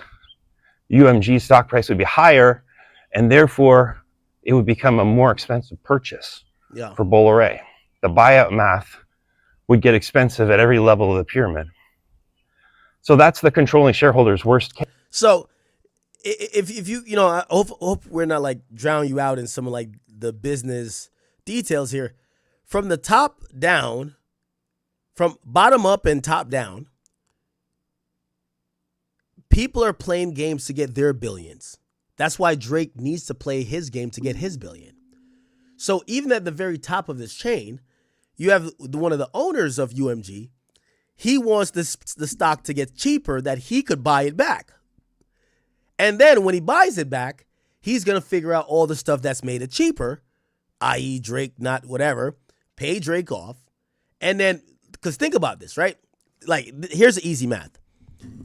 They get an offer right now for 64, right? Drake's deal is still like in limbo. Well, if you get an offer right now for 64, well, how about, you wait a bit. I don't know, give Drake $1 billion, $1.5 billion. When you now announce that Drake is back on board, that 64 is no longer the thing. They might have to give you 70. So Universal pockets $6 billion, and all they need to give Drake to solve his issue is like $1 billion. At the end of the day, they could leverage him to get more money, and the money they get from leveraging him would be to pay him. That's actually genius. Case, not his best case. So Bolloré is structurally long the chaos. He's long Iceman, but he's long the lawsuit. He's long the Drake distraction footnote in every analyst note covering Universal. Drake thinks he's fighting Sir Lucian, and he is. But every bar he drops, every motion he files, every quarter the renewal stays open, it serves Vincent Bolloré. The catalyst is tomorrow. The Paris Court of Appeals rules on whether Bolloré legally controls Vivendi. And verbatim from the senior court advisor's opinion, Vincent Bolloré has been able to impose his will and determine the outcome of decisions adopted by Vivendi's. Okay. All right. So I think you guys are getting it. Let me just see. All right, yesterday. Oh, okay. This is a good one, and then we'll move on. Talked about Michael Jackson buying his catalog, and the structure still took it away from him. Today I want to talk about two artists who refused the inside game, and one left and won his master's back. And one actually turned the album into the contract itself. And people called both crazy at the time. But both were rational moves. So go back to 1992.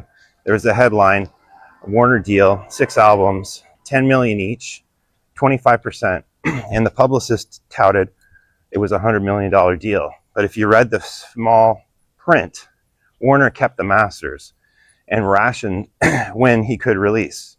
He didn't want more money. He wanted to own the work and decide when it shipped. And the contract was built so that he couldn't decide that.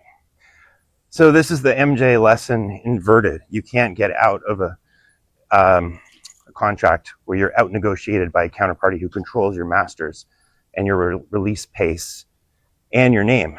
So that was Prince with Warner. Warner literally owned the trademark Prince. So he decided to stop playing the house's game with the house's chips. So in 1993, he changes his name to an unpronounceable symbol. But be precise about this, because it's the part that everyone gets wrong. He was still under the Warner contract. So the name change was not independence. It was a protest device to split the new work from the Warner-owned Prince identity while he ran the deal out from the inside.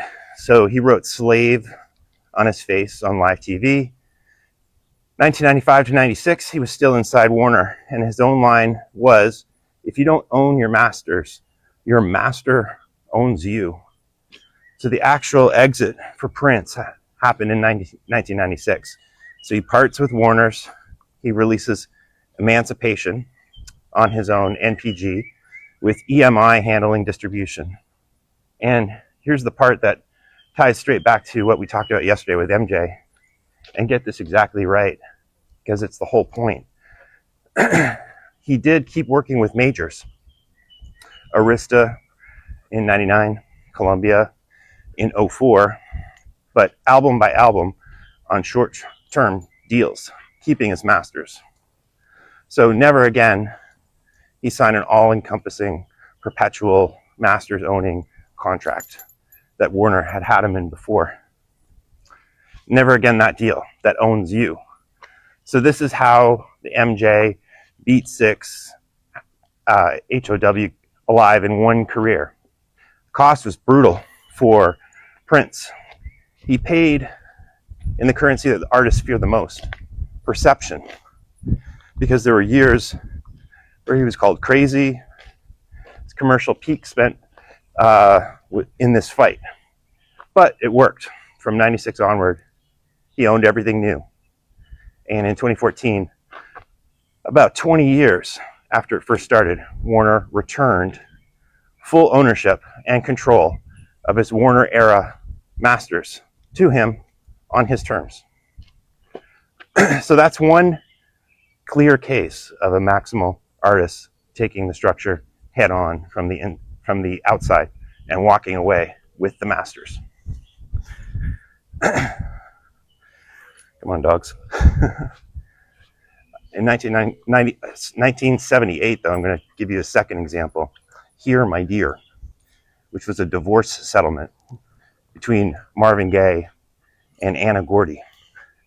His lawyer's structure was this: the album's advance plus $295,000 of its earnings, which worked out to about $600,000, would go to her in place of alimony.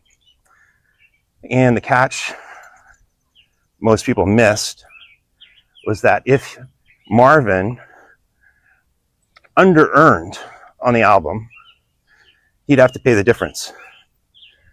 So the urban legend was that he tanked the album to cheat her, and that was false, because the record wasn't only about the divorce.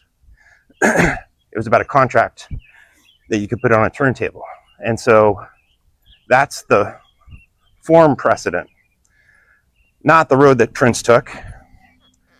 It's a different access entirely, but it proves something structural. A serious recorded work can function.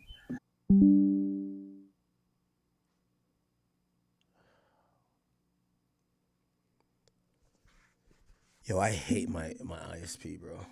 I like literally hate him, bro.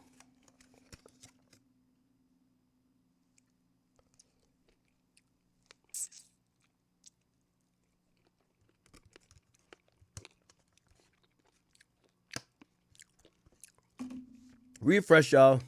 My ISP hates me and I hate him too.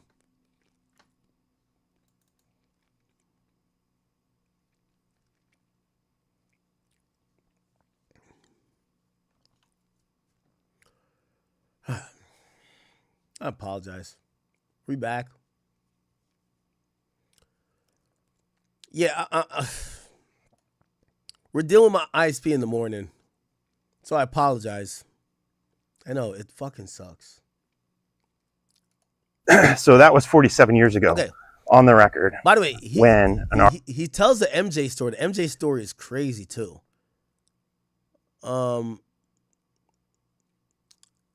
Listen to the MJ story. The MJ story is wild.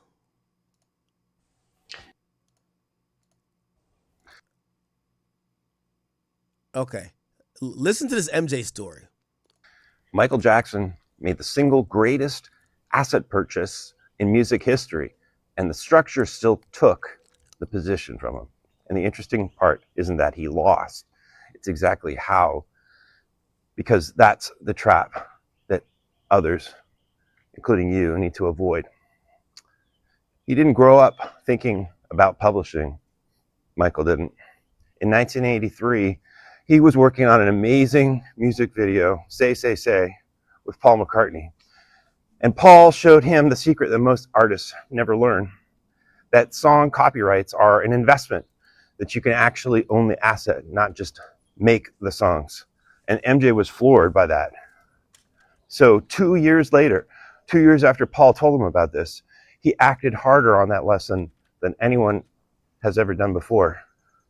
So 1985, for $47.5 million, he buys ATV, which is 250 Beatles songs, outbidding the entire industry at the time, including his friend, Paul McCartney himself. He didn't want a record deal. MJ wanted to own the asset outright. And on paper, it was total victory. But hold that phrase, on paper. So here's the part that everyone skips. And this is the whole lesson here. The structure didn't beat him with music. It beat him with leverage, negotiated from distress, inside a partnership where the other... Okay, so just, again, this is business shit, but it's music business shit. What happens is Michael Jackson bought the Beatles catalog after he buys a publishing company named ATV.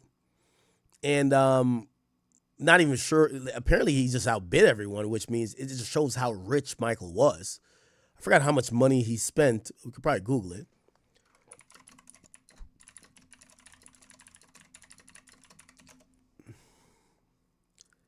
He purchased it in 1985 for $47 million. And it was basically, he had the rights to 4,000 songs, but most notably was 251 Beatles songs. Wow. That's crazy. Now, remember, he spent $41 million, but people feel like that's one of the best investments he ever made. By the way, I will say this about like Drake for, we'll connect some parallel and contemporary shit. While Drake constantly brags that he bought this person's chain, this person's watch, this person's microphone, I think this is where Drake probably does fall short a bit. Because with all the money in the world, and Drake is a billionaire. He's a billionaire now. Drake could be buying other people's masters and be playing this particular game. Now, granted, I think people education about masters is much different now. And they think about it as, oh, this is the money, mailbox money for your kids. So a lot of people don't want to do those deals. But I'm surprised Drake hasn't done a lot of that type of shit. Like, that's how you son somebody, really. Purchase their masters. Now, granted, are these bigger labels trying to sell to Drake? Probably not. They've seen the Michael Jackson thing. And this Michael Jackson story is one where, in the label system, you never want an artist to get that powerful that they start competing with the label. Because Michael Jackson won a bid to buy a music catalog thing, ATV, which had the Beatles catalog, and look how it played into how it affected his relationship with the label overall, Sony. Check this out. The other side could veto his exit. So watch the chain. Number one, too much overspending. His lifestyle outran even his amazing earnings. He was spending $50 million a year. Neverland cost him $17 million, plus $5 million a year upkeep. The king of pop was cash poor. Number two, dilution. In 1995, needing capital, because he'd spent too much, he sold half of ATV to Sony, his label, for $95 million in a 50-50 joint venture. And the day that you go 50-50 with the counterparty, you don't run the asset anymore. The structure does. Number three, collateral. So why did debt keep climbing past 270 million? One structural reason: spending, staying ahead of his income. This is kind of interesting because he's painting out this picture that Michael Jackson, even though one of the most successful artists, basically his lifestyle that was hemorrhaging money, especially in the years that he was like going through things, that put him in a difficult spot that forced him to do bad deals. So he kept borrowing to keep covering the gap, and the borrowing compounded. with interest on a growing principal. So the structure didn't create the debt that Michael had. The overspending did. But the only asset big enough to keep borrowing against was his Sony ATV stake. So the crown jewel became the collateral for a hole he was digging himself deeper and deeper. And that's the hinge. Self-inflicted leverage is what handed the structure its grip. Number 4, the veto. And what do I mean by that? He tried to get out from under Sony many times by multiple accounts, including through a Dubai sovereign group offering to refinance him in exchange for his Sony ATV interest. But the deal collapsed because Sony objected. Because in a 50-50 joint venture partnership, the partner holds the consent rights. So your exit from that partnership needs their permission, and they won't permit the exit without some sort of control payment to make up for it. Number 5, there was a forced deal. So Michael became pinned, he was distressed, he was over collateralized, he got his exit vetoed, so he refinanced in 2006 on the only terms available to him from his 50-50 partner. Sony got operational control and a fixed option to buy half his stake for $250 million. That's a trap. Not talent, leverage, plus a JV with veto rights and negotiating from a position of weakness. So each step along the way to get into this mess. So I hope you guys are kind of following it. So, you know, Michael Jackson, who played, there's a few people. So Michael Jackson, Prince, I want to put Taylor Swift in it too. They played a really interesting games with the labels because, again, the labels, they need to have you in a position of weakness to fully be able to exploit your works and also to be getting the benefit of ownership, really, right? So it's not only selling your works and splitting the money. It's like, well, if we own the rights to it, we could license it to whoever, we could exploit it in any type of way we do. And Drake actually is someone who is trying to go toe-to-toe with the label, except it's a very different way than Michael Jackson ever went, or even with Prince. So he's going the way of, hey, I'm leveraging being in control of my music and departing from this major label system, not while I'm like not relevant anymore, while I'm still at my peak.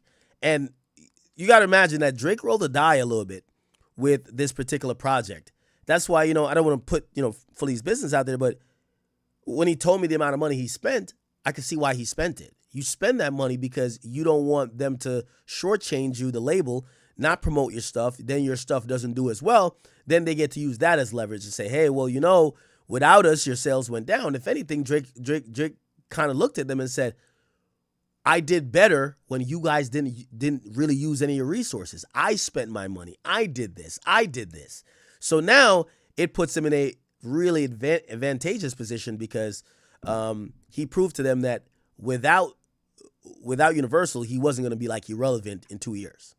For Michael was rational on its own, but each handed the steering wheel increasingly to the other side. So one thing Michael did a good job of and kept clean, something called MyJack, M-I-J-A-C, his own songs and master recordings. He never JV'd them. He never collateralized them into this trap that he fell into with ATV. So that's the part that stayed his forever. The famous ATV play became a financed, co-controlled, exit vetoed position. The quiet one, he never simply gave way, stayed all of his. So what happened after? This is the end right here. There was no surrender by Michael up until the end. He fought. By the way, I also want to do a quick Google search. How much money was Michael Jackson spending on cost of living. I'm pretty sure it'll give us a number. Look, Michael Jackson was spending annually between $30 and $50 million. You know, I was talking to somebody today. You know, actually, just some homies. We're in the chat, or we're in Discord, and they're like, "Yo, does this person?" I won't say who was being named, but they're like, "Does this person have so and so millions in the bank?" And I said, "Probably not." And their first thing was, "What? Yo, they make a lot of money." And yeah, that's true. But what I've gotten good at over the years is just looking at your lifestyle. I could tell what lifestyle you have. I could tell if you have a $15,000 a month lifestyle. I could tell if you have a $50,000 lifestyle. And I could quickly tell if you have a $200,000 per month lifestyle. It's very easy to tell. So, you know me, I'm the top pocket watcher ever. So usually I think people, even if they're financially irresponsible, the simple math of you want to make more than you spend is still a thing, right? And I think for most people, they try to make at least like almost twice of what they spend. So when we think about Michael Jackson, who's spending $30 to $50 million, let's go with $50 million. Let's go with $50 million. That's about $5 million a month. $5 million a month on expenses. What does that mean? Well, if someone's spending $50 million a year on expenses, well, you like to be safe, you want to be pulling in $100 million. Whatever, this is just general. I know, I am no financial advisor, whatever, no guru, no nothing of the sort, but I think that's usually a safe way. Whatever you're spending on average, you should make about half of it. Really, you should make 3 times more than that. And actually, to be really good, you should make 4 times the amount. You shouldn't really spend more than 1/4 of what you make for the month. Why? You should spend 1/4. You should save a third, and then you should invest the others. Okay? Now, maybe you could move the math a little bit different if, obviously we're talking about bills and a little bit of funds for fun, right? So you pay your bills, you got to pay your bills, and then fun. But generally, I consider anyone who spends 80% of what they make for the month living paycheck to paycheck. Right? So if you make $100 a month and you spend 75 or 80, I think you live paycheck to paycheck. Why? Because any emergency or event that occurs that might be outside the norm, you have no money to kind of tap into. Okay? Anyway, let me just finish the story and then we're going to kind of move on. Sony, on and on. And his estate continued to fight him even after his death. He had bought ATV for $50 million in 1985. And in 2016, his estate sold the remaining 50% of Sony ATV for $750 million, implying that the total value of what he had bought in 1985 was by then $1.5 billion. So 31 years, a 21x return. Either way, it was a colossal asset. Probably would have been worth more because there was only really one bidder for it. Sony. They had the consent rights. They had the option. Imagine if he'd been able. Yeah, so if we go back to this, how much did Sony buy ATV for, or the other half from Michael Jackson? They bought half at first, and then they bought the other half in 2016.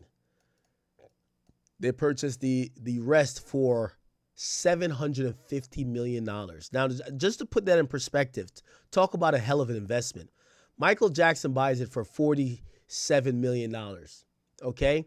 Michael Jackson is spending so much fucking money that basically he has to do a couple of deals to keep his cash flow really positive. When he keeps his cash flow really positive, he does like a merger where he merges catalog with Sony Publishing Division to create Sony ATV, but then he basically got $110 million, okay? Now, keep in mind, I want to just put this in perspective. Oh, when the final buyout in 2016, which is 10 years ago, is for $750 for half, essentially the $47 million catalog he bought was now worth $1.5 billion. Talk about a flip. 47 million to 1.5 billion, right? And essentially he got what is it? Well, he died at this point, so his family got the 750. But what would that be? 860. Yeah, 860. So $860 million, while the asset was actually valued twice that. Obviously, there's things that's happening, and this is why companies usually, if they're financially savvy, they will extrapolate over time because they'll get the better end of the deal, right? This is an asset that is worth 1.5 billion, and they have bought it completely for 865 million. And how long did it take? I forgot what year initially it happened, but let's just go from the merger. 1995 to 2016, that's 20 years. So about in 20 years, right, that in 20 years, they basically saved $800 million or $700 million. Crazy, right? Able to, or the estate had been able to sell it to anyone, just like had happened in 1985 when Michael bought it. Yeah, there's probably some really dope like YouTube videos we could watch on that whole thing. Sony ATV, Michael Jackson. That is something that is really... Michael Jackson on the song in there combined revenue from his own music. And he also runs. He later used his MyJack publishing catalogue as a businessman that had built wealth and power through strategic investment. And it was this for 450. Anyway. Also, I think the record labels, the industry learned something from that.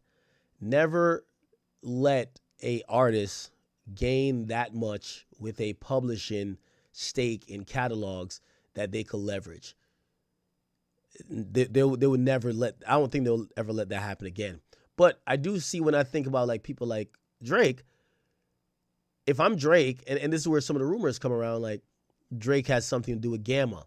Because here's the thing, if Drake got all the money in the world, he should be making plays that have to do with ownership of masters and publishing that he could later leverage because he's the biggest artist and kind of do what Michael Jackson did. Now, again, the labels don't want that, but we'll see. Anyway, enough of that. Going back, we are still reeling through. We are still reeling through giving Drake his props for all of these albums that he's put on the charts, but also kind of acknowledging him for breaking these records that people didn't think was going to be broken, at least at this time. He is now, he now has the most number ones by a male soloist and also a rapper. I believe that Taylor Swift has 16. I think Taylor Swift has 16 number ones. Am I tripping? And then the Beatles has more. Is that or is it out? No, that's the albums. My bad. Most. Let me go to chart data. Are y'all watching the playoff games, chat? Somebody said that nigga took 17 free throws. Yeah, what's the problem? Okay. Oh, this is second week's numbers coming in, too. We got a preview. The Iceman, not the nice man. Iceman Drake is going to do 215. I'm going to be honest with you. This is big boy numbers. 215 second week? That's like what J. Cole and them Kendrick niggas do. Like, that's their level right there. Yeah. Yeah. You catch Drake on the second week, yeah, you might catch him actually being human. I get it. Yeah. Oh, yeah. Yeah. And I know with some of y'all be like, nah, well, GNX. Could we all acknowledge the context here, people? Do we all remember when GNX was on pace to do 260, 275, and then the lawsuit dropped during the same week, and now he went to over 300? I always said Drake's bad timing actually helped Kendrick. We all know that. Niggas is not checking for that shit like that. Let's keep it on. Let's keep it 100, chat. Yeah, do y'all want me to find it? GNX on pace to sell.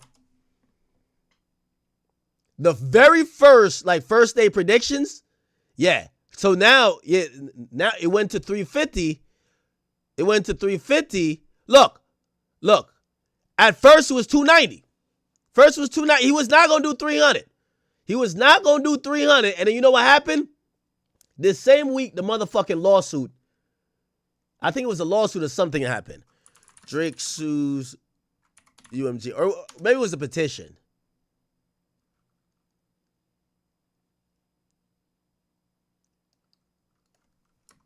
During week of Kendrick album.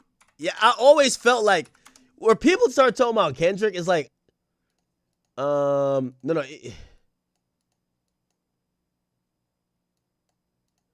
No, it's not the lawsuit. He filed the, what do you call it again? Drake filed the fucking petition. Drake files petition. UMG. Yeah. Yep. Right here. See? November. See? Told you. Chat. Bro, my memory is like next level. Kendrick was never going to do 300. Kendrick's not a 300 nigga. Let's keep it a bean. He was going to do under 300. Kendrick, where I got Kendrick rated, he's a 265, 275 nigga. Then J. Cole is like 225, 235 nigga. Drake is a 500 nigga. Let's keep it 100, bro. Let's keep it 100. I actually think Iceman would have easily did 500 if not for him dropping so much projects. You actually, like, remember, people have attention span. You give them 3 albums that they got to sift through while they could have just listened to 1 album. Get what I'm saying? It's all good. But it is what it is. So, yeah. So, I got Kendrick. Remember, Kendrick was going to do 291 before. How much did J. Cole do this last time? 2 something? Whatever. So, basically, Drake doing Iceman numbers in his second week, 215. That's what I'm saying. Yeah, if we take his first week out of the mix, he's finally human. It's finally human. So Drake's second week, we'll put it up there with like Kendrick and them. You know, it is what it is. 215, I like it. Ella Langley, who is this? I know she's in the top 10. She fucked up Drake having all 10 of the top 10, but whatever. Morgan Wallen, Noah Kahan.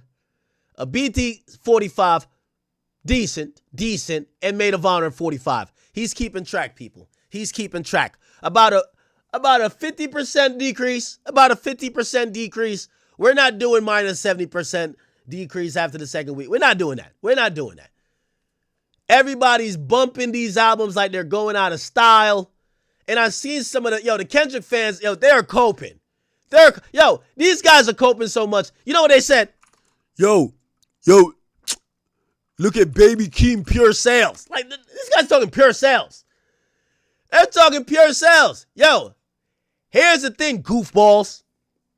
Unlike J. Cole, Kung Fu Kenny, and Baby Keemstar, you don't see Drake needing to put a bunch of vitals and trying to do that type of finesse, sell a shirt. No bundling. We don't do bundling over here. Fuck it. No bundling. And they trying to act like Drake is trying to game the system. You ever see Drake sell keychains? Fanny packs? Boy, don't even want to do vinyls. This is what they're not telling you. J. Cole sold 113 pure sales. The nigga was selling CDs. There's nothing wrong with it. I'm not mad that he did it. What I'm saying is that don't try to compare Drake doing pure sales off of people having to go to iTunes to buy something that is kind of antiquated to these guys who are doing things to get some legit first week sales, whether it's vinyls or otherwise. Okay? Because look at this person with propaganda. You could tell from the pure sales which rappers have pure fans and which has bots. Are you fucking stupid? Let me do the math for you stupid ass niggas. If you think that because Drake didn't put anything on sale that people could buy, you're buying a stream damn near.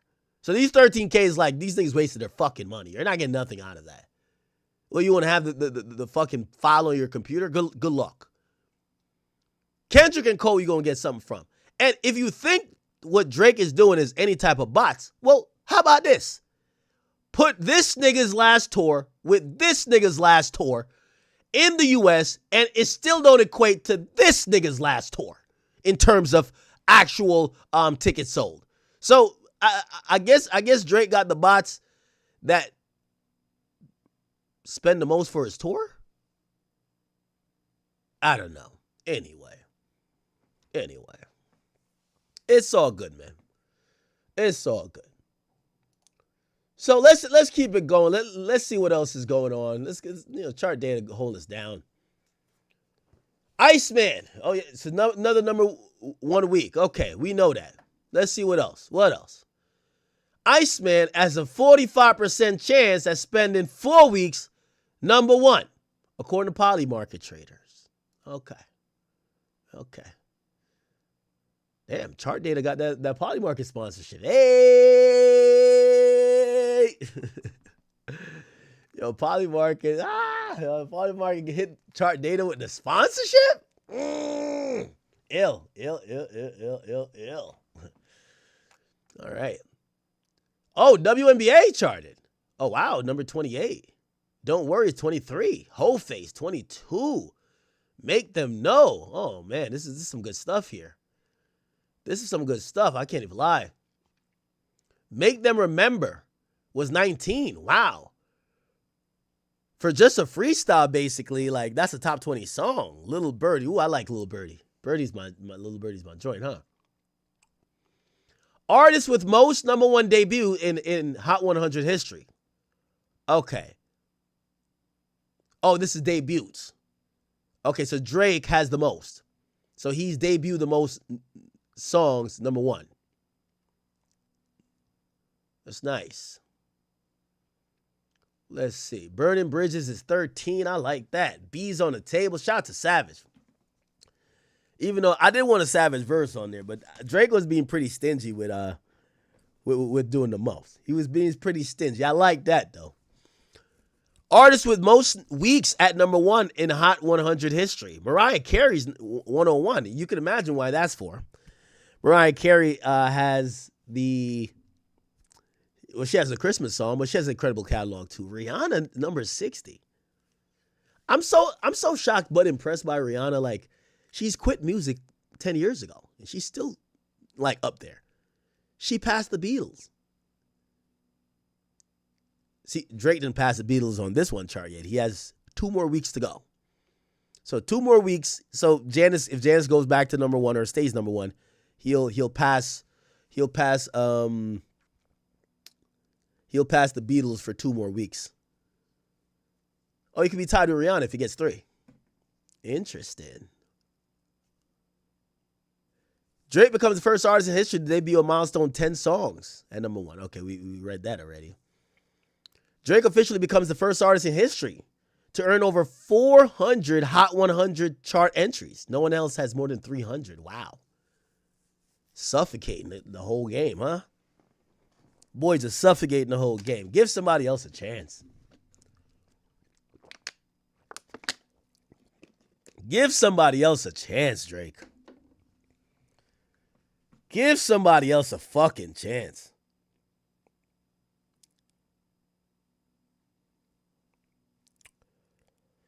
Give somebody else a chance. Artist with the most number 1s in Hot 100 history. So the Beatles has 20. Mariah Carey has 19. Rihanna has 14. Taylor has 14. Drake passes Michael Jackson. He's the first male soloist on the list. Okay, so the Beatles still do have the most number 1s.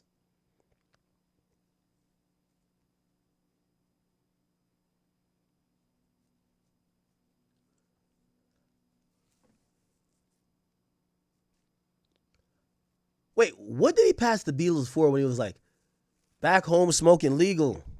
Was it charting more songs? I think it was charting, right? Going Bad lyrics. Back home smoking legal. I got more slaps than the Beatles. Whoa. Oh, yeah. He had,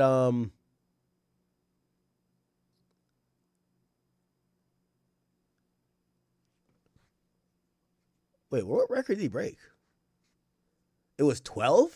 He scored 12 during that week? He just scored 42 right now. Okay, so he's broke that record multiple times. Billboard number 11, Plot Twist, Twisting It Up. That's my song, Twisting It Up. Yeah. Make Him Pay. Make Him Pay. Chat, I still got to say, man, I love Make Him Pay. Make Him Cry, we got to really talk about it. One of the damn best intros. You know what I like about that intro? Make Him Cry. I wish I could play music on YouTube. So fire. I like how he does the transition. I love how he did that transition, chat. I love how he did that transition. Make Him Cry. I love how he did this transition. Just check this out. Look. It is me, but it isn't me. And so many people, I've almost forgot the intro. Yo, you know what I realized?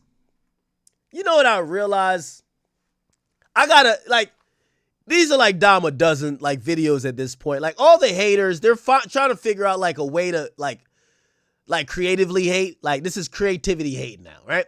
So now it's about Drake is not, like, he's not growing, right? You know what I've realized? Niggas want to impose their growth on Drake. I keep saying this.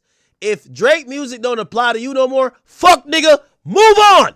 We ain't trying to appease you, fuck nigga. You could hit the door. Don't make a sound. Don't, like, cause a scene. Just fucking leave. We don't need you telling us, oh, yeah, well, yo, Drake's still rapping about fuckboy shit. Fuckboy, you leave.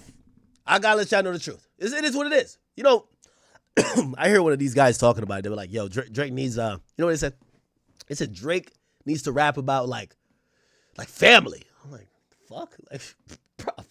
Now, Drake raps about everything, but it's like this guy is trying to have Drake, like, the only growth they respect is when you're growing according to their schedule.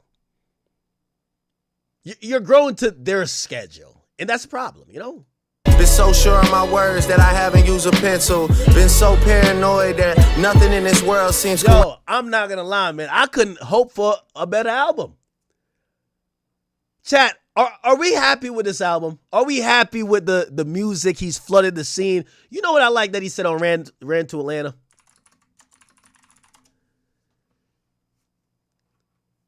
And this is why Drake is hip-hop savior. I'm going to tell you why. You know what he said? What he said? Outside is back to what it was. You know what I'm saying? That's it. Outside is back. Hey, listen. We want club tunes. Future come through. Metro still shut up, but make some beats. Get everybody lit. It's time to be outside. Drake is making this shit fun again. Future gonna make this shit fun again. Savage, where you at with it? Where you at with it?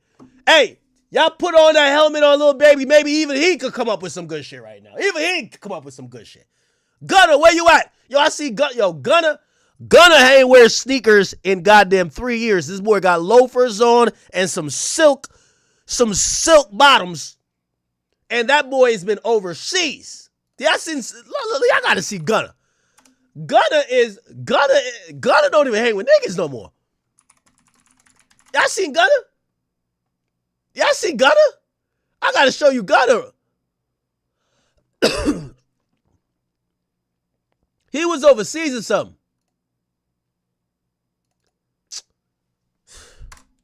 Let me see. Let me just put Gunna performing. Was he performing? Y'all know what I'm talking about? Like Gunna having a good time. Like, Gunna's just, like, I see Gunna floating in there with, like, all the, like, he had a white party or something like that. Like, y'all ain't see Gunna?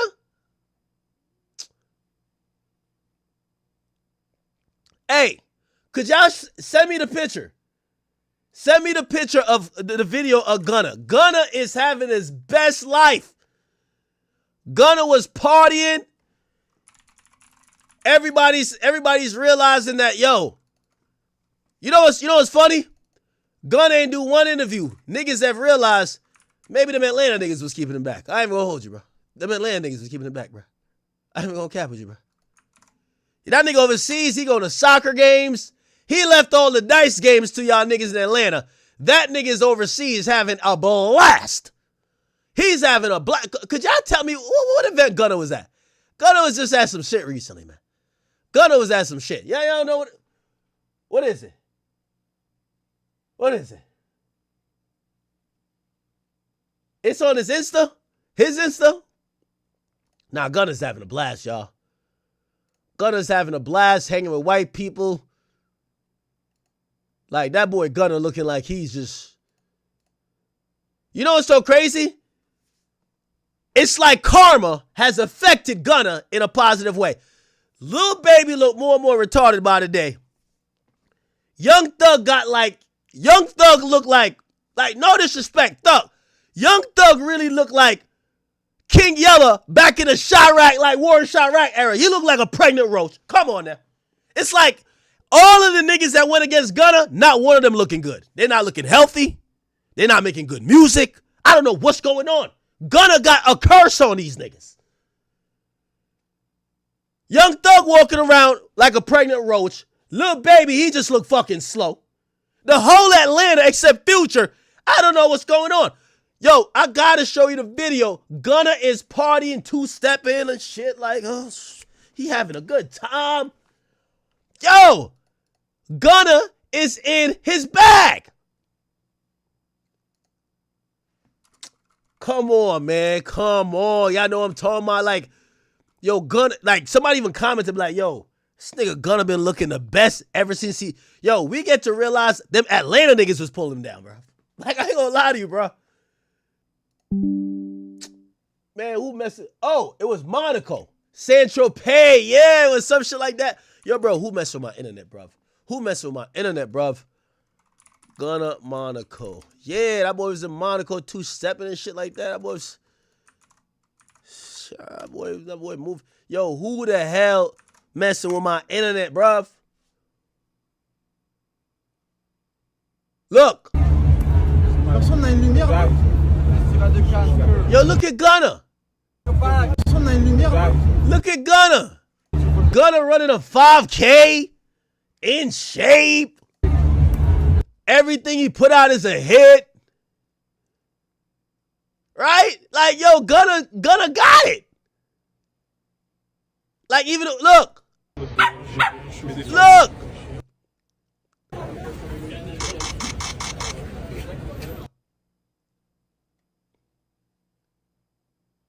Yo, I'm telling you.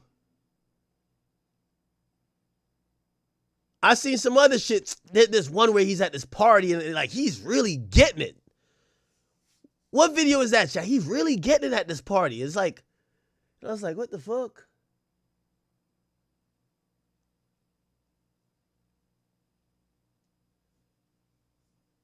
What's the name of that? Man, I gotta find it. Like, I just seen it recently. Gunna partying like a motherfucker. Grand, send it to me.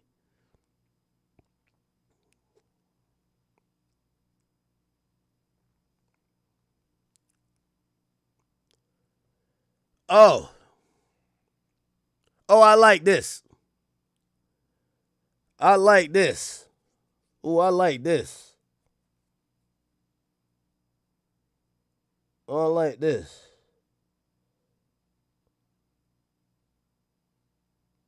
Oh, man. I like this. Oh. Yo, Grand, you know what I'm talking about? I keep telling you, my favorite AI is Grand. By the way, Jeremy, I ain't gonna lie to you. You're cooked already, man. You cooked already, brother. I ain't even gonna cap with you, bro.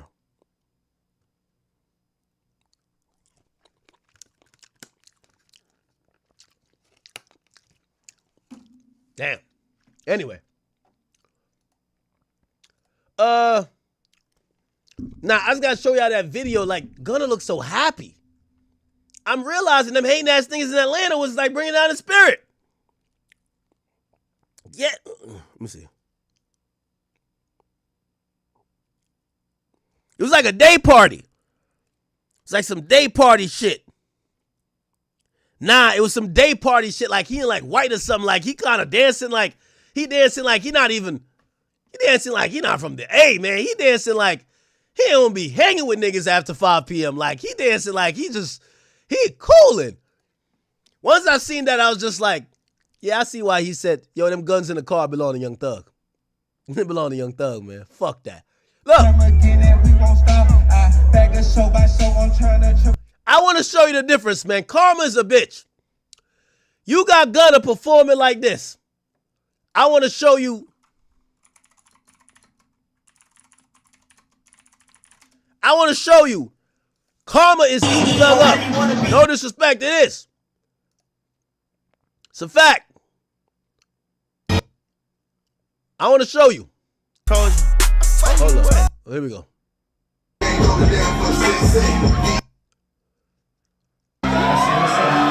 Levels to this. They got Thug and a wife beater looking like a pregnant roach. Got the lean belly of death. I don't know what the fuck he was eating in jail. Still rocking a skinny jeans. It ain't happening. Gunna Telly. Yo, he could dress. This nigga drip down. His shit look lit. I don't know what happened. It's like God is punishing the whole Atlanta. His favorite son is Gunna. I ain't even gonna lie to you, man.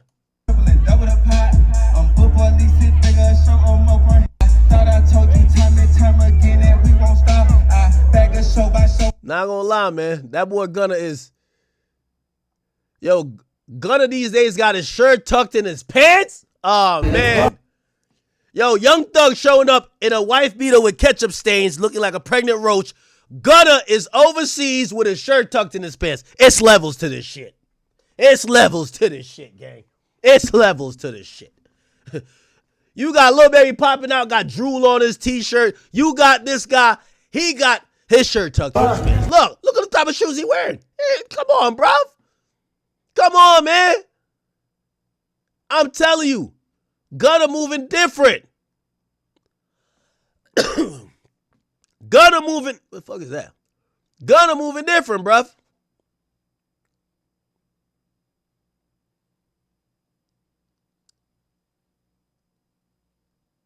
Yeah, Gunna got civilized, man. Tucking his shirt in his pants, everything, bruv. Okay, I see what's going on. Okay. Anyway. Why did I even get onto that? I don't even know how I got to that point. All right. Here are all Drake's number ones right here. Let's talk about it. Y'all want to talk about it? My bad. My internet keep acting up on me today, man. It's Rock Nation. I feel like it's about to cut again. I'm looking at this shit. Shit don't look good. It's like Rock Nation. I don't know who doing this show. All right. His first number one, which by the way, I don't like to, I actually forgot that the first two number ones Drake had was with Rihanna. What's My Name and Work. Then he gets his first solo one with One Dance, or not solo, but lead artist, because there's Wizkid and who else is on that? Thames, right? Wizkid and Thames on One Dance. Then we have God's Plan, his first solo, right? Then we have Nice for What, In My Feelings. He's getting on a groove here. Tootsie Slide, What's Next? Way Too Sexy? What number one? I'm Too Sexy for... Yeah, I hated that song. I hated it. It went number one, though? Oh, shit. Okay. I thought Girls Want... I thought that song went number one. Oh, never mind. I guess Way Too Sexy did. Then we got Wait For You. That's a bona fide hit right there. Of course, shout to Thames and shout to Future. Then we got Jimmy Cooks. You got to give credit to my boy Savage on that, too. Slime You Out. Oh, Slime You Out went number one. Oh. All right, Sizzle. We'll give you credit for that, too. And he put the first number one in J. Cole's hands with First Person Shooter. And he's back with another solo number one with Janice Shut the Fuck Up. Oh, Too Hard for the Radio is number 9. Hey, chat, did y'all see this pathetic shit right here? I got to show you. I got to play this for y'all, man. This is crazy. These guys are like spiraling. So, DJ Dickhead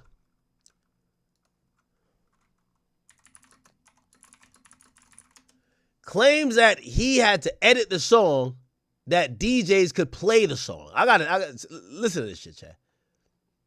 Here we go. The Too Hard for the Radio is controversial because on one side, no, it's not, you bitch ass nigga. I've gotten that he's intentionally trying to drive a wedge between LA and the Bay. I don't buy that. I don't subscribe to that. Yo, LA, I know y'all not this sensitive, but man, between Dave Free and DJ Dickhead, man, y'all niggas gotta really squabbling up and toughen up, man. What's up with y'all, man? I thought y'all were unaffected by the rap battle. Oh, he's trying to drive a wedge between us. Huh? Man up. That the Bay and LA, we fuck with each other. I'm not contributing to that conversation or narrative that there's gonna be like you're not gonna do that with me or my platform. Wait, what you're saying? You don't believe that he's doing it, or you're saying it's impossible to happen? Nothing's impossible. I'm not participating in that though. In that narrative of like yeah, well, the LA shouldn't support that song because it's him. It's like no, nigga. If the niggas want to hear the records, play the records. Mm-hmm. I don't like it. Don't whatever, cool. But for the people for the DJs, I'll say this, for the DJs who feel conflicted, if you go to djhead.com. We're not going to DJ nothing, you dumbass nigga. And hear ye for the DJs who feel conflicted. Nigga, fuck you too. We don't care if you play. We don't give a... Yo, newsflash, it's 2025, 2026, nigga. We ain't gonna fuck with y'all DJs is playing, nigga. We gonna play it ourselves. Fuck out of here. Fuck out of here, man. If y'all niggas don't want to play it, nigga, all that biasness, we'll cut that station off and put on the aux, nigga. Get out of here, man. Act like we need the DJ to play the record. Man, get out of here, nigga. And if you playing all that fucking whack-ass squabble up music and bitches in the club, then it's gonna leave, nigga. You gotta play Drake. You ain't got no option. All that you feel this type of man. With all due respect, I know I used to DJ back in the day. I know I still got DJ part of the name, but man, most of y'all DJs is irrelevant. Y'all not doing nothing unless you flexing somebody who really moving the needle. Y'all niggas is not needed, gang. Like, bro, it's acting like, man, if you don't even touch the record. Matter of fact, you shouldn't even have the record, a dumbass nigga like you. I guarantee Drake will not miss a spin if DJ Dickhead doesn't play his fucking song. They gonna stream it. They gonna get to it some way, somehow. They gonna get to the piff. Keep playing that little squabble up music, man. Maybe you can have the bitches twerking on stage with a dictionary or some shit. I have an edit of Too Hard for the Radio that you can play without disses in it. It's just a DJ Head edit that you can play. Yo, this nigga's a clown, bro. Yo, y'all West Coast niggas cannot be this sensitive. Yo, you know what I realized the battle done proved? Everything they started saying about Drake, oh, the sensitive rapper from up north, is exactly what they are. Exactly what they are. Niggas feel conflicted. Yo, bro, the craziest part about it, Kendrick dropped a song with way more disrespect. Certified Lover Boy, certified, like he's wildin'. What did Drake say that was crazy disrespectful? Let's go read the lyrics. They saying the West Coast is crying. I need some West Coast niggas to call. If you really from Compton, I need you on the line. It's no way y'all this soft. It's no way y'all this soft. Not my Compton niggas. My Compton niggas that I know. Nah, they be throwing it up. They be doing the dance.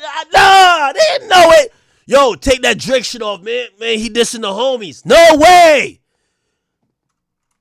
It's no way. Where my Inglewood niggas at? Where my Inglewood niggas at, man? I've been to Long Beach. I go there for Complex Con. I know my Long Beach, my Crips out there. I know they not like, oh, hell nah, this hurt my feelings, blood. No, not blood, cuz. Nah, this hurt my feelings, cuz. Nah, cuz, turn this off, cuz. Turn it. No way. I'm not believing this.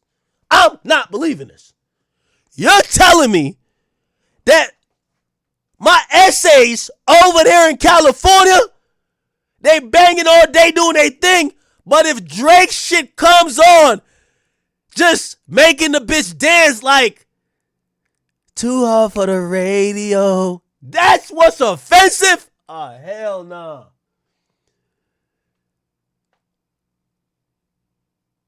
Where my treetop niggas at? Where all the Pyrus at? This is what offended y'all? Listen up, it's about to be some smoke. Ain't nothing but the shit I wrote by the rich ass nigga that's deep in the game. They call me Drizzy Drake and I'm keeping the name. Oh my God, if you telling me the West Coast, all my niggas on Slauson, this is what they can't listen to?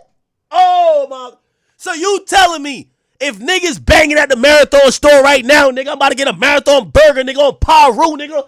Oh shit, that Drake song, no, turn it off, turn it off, turn it off. You're telling me that's going on the West? Yo, this is crazy. Not the niggas I know in the West. No, hell no. Where my Hoovers at? That's what, this is this. Is this? No way. No way. Are you serious? They call me Drizzy Drake and I'm keeping, nigga, this is almost like a play on, be like, I got in one little fight, like, what's that shit? Yo, imagine niggas being offended by this. Yo, this is what this nigga is basically saying is so offensive, bro. This is what Drake basically did, a West Coast version. Hey! Hey! Now this is a story all about how my life got flipped, turned upside down. and I'd like Yo, this what they saying is too offensive? Yo, they done acted like Drake is Pac. Yo, nah, he dropped that hit him. Yo, DJ Dickhead, you acting like Drake just dropped some Pac shit? I mean, Drake that nigga, but damn. You riding dick, bro. I know some niggas who really diss niggas. Drake was doing some, maybe I don't know these lyrics. Hold on. Oh. So they call me Drizzy Drake and I'm keeping the name. I sport Nike shoes and I got a mic to use to talk bad about you pussies. I don't like you fools. Got an Oakland show tonight, baby. My young boys from the yoke going crazy. I'm on a bridge with a tank of unleaded. I'm about to pull up early to that bitch. That bitch was yanking already. I said yank in the city and I really got rank. You see the backpack to the front, you're really getting spanked. I really blow ends for the fun of it. New album, blue diamonds on the front of it. Shot my little cousin, Mr. Having none of it. Trying to campaign, yeah, Drizzy. Oh my God, ain't no way. The West Coast can't be this soft. Ain't no way, bro. Nah, I know real niggas in the West Coast. Hell nah. Hell nah. Ain't the West Coast where they did no Vaseline? Yo, they say this is too disrespectful. No way. Hold on. No, we gotta play this. YouTube don't cut me, but we gotta play this. This is so disrespectful. You know what? No, you know what? It can't be the lyrics. They're mad that Drake got them back dancing again. The last time they was dancing on the West Coast, they was like, yo, they was doing all that shit to the Not Like Us song. You remember when they was doing that shit? Look. This is funny as hell. Oh my, did y'all see this one? This is funny as hell. This is funny as hell. Nah, there was some niggas dancing when Kendrick had his show in Toronto. Look, these niggas right here. Look.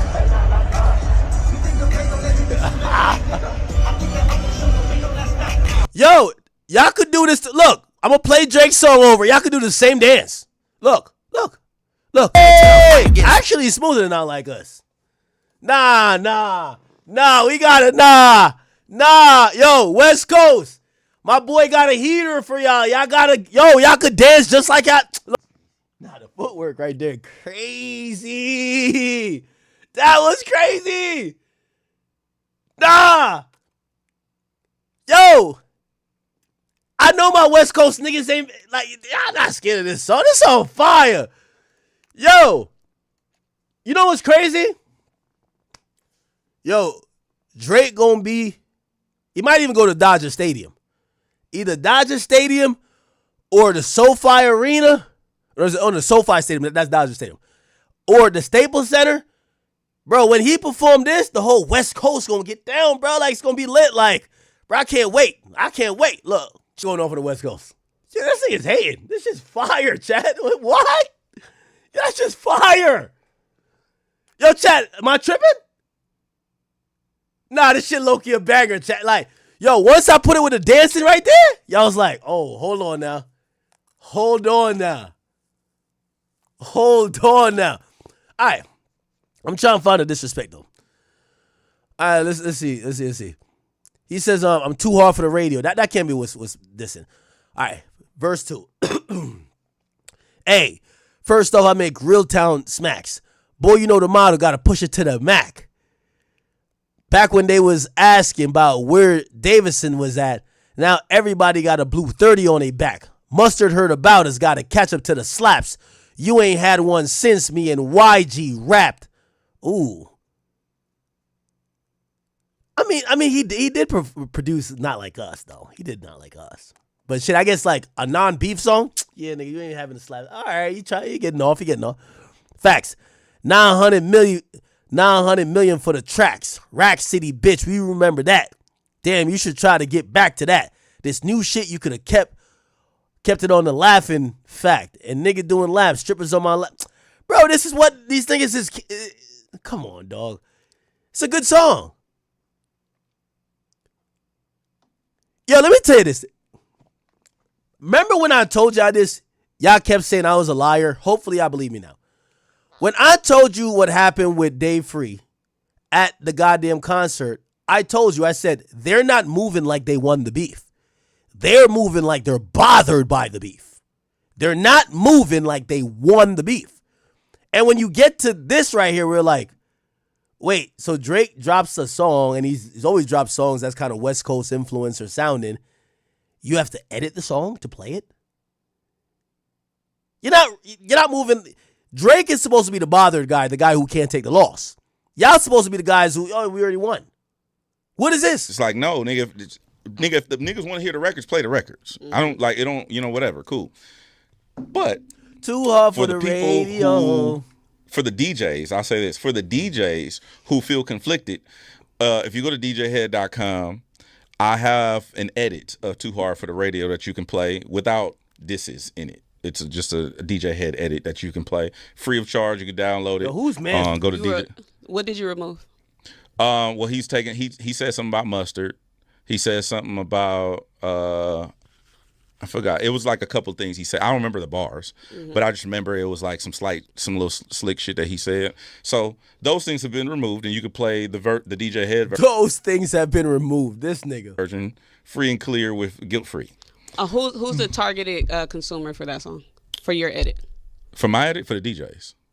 Where? In LA. Because we don't want to disrespect Mustard. Because people feel conflicted about playing a song that's taking shots at the homies. So this one doesn't have that. It's a little contradiction. Why? The people who wouldn't play it. Oh, because it's taking because. Yeah, because when did we ever give a fuck about niggas taking shots at each other and them? Because we'll play some shit from some niggas from LA taking shots at niggas from LA. Yeah. No, it's definitely I get what you're saying, 100%. But I made the edit, so it's there for you to have at it. Look at you. Even his co-host is like, yo, bro, you sound like a clown, bro. You look at you benefiting off of a Drake song. I'm not charging nothing. You're not charging nothing, but it will drive traffic to your website. I'm not monetizing. Oh man, even she called him out. My website. I didn't say that.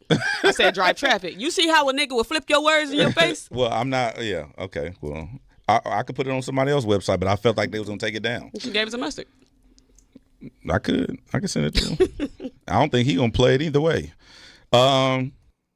Mustard, of course, gonna play that. Mustard love good music.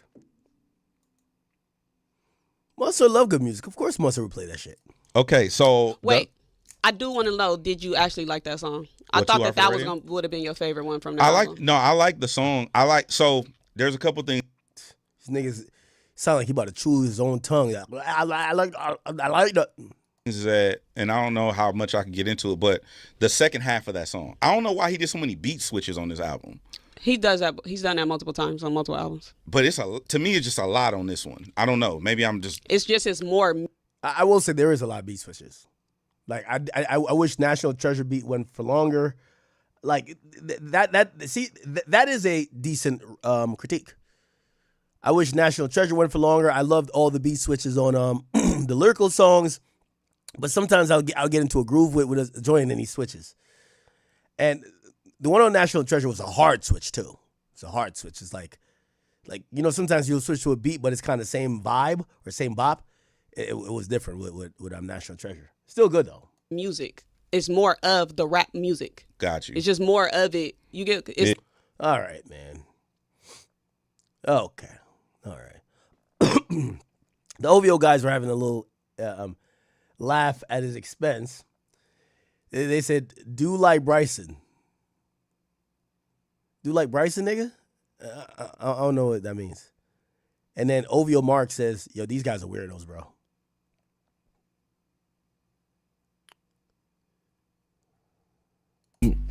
Hey, what's up, man? Like, what's going on? I'm hearing things. I'm seeing things. I'm hearing you done edited Too Hard for the Radio. I heard you got it on your website, the edited version. What the fuck is going on, man? You didn't know that Drake is dividing the Bay in LA? How is Drake dividing the That was crazy. Bay in LA? Let's start there. How?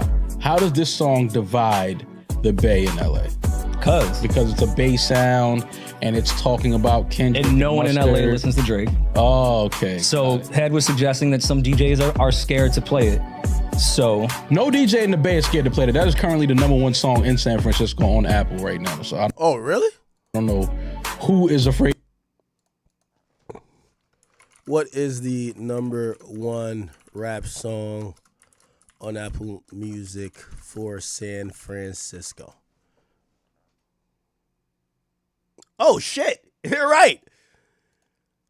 The #1 rap song is Too Hard for the Radio. What? I thought he was capping, low-key. What? That shit kind of hard, though. Gotta catch up to the slaps. Yeah, once it's me and YG rap. Fags, 900 million for the tracks. Oh, shit. God damn.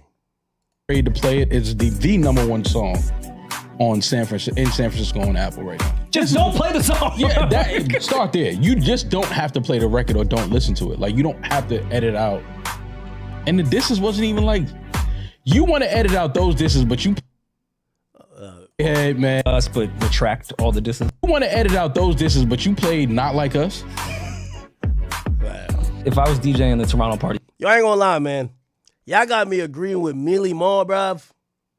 Yo, these media niggas is ass, bro. Like, yo, y'all be having me agree with Millie Mall and Ruri gang. Like, yo, bro, like, yo, what's up with y'all, man? Like,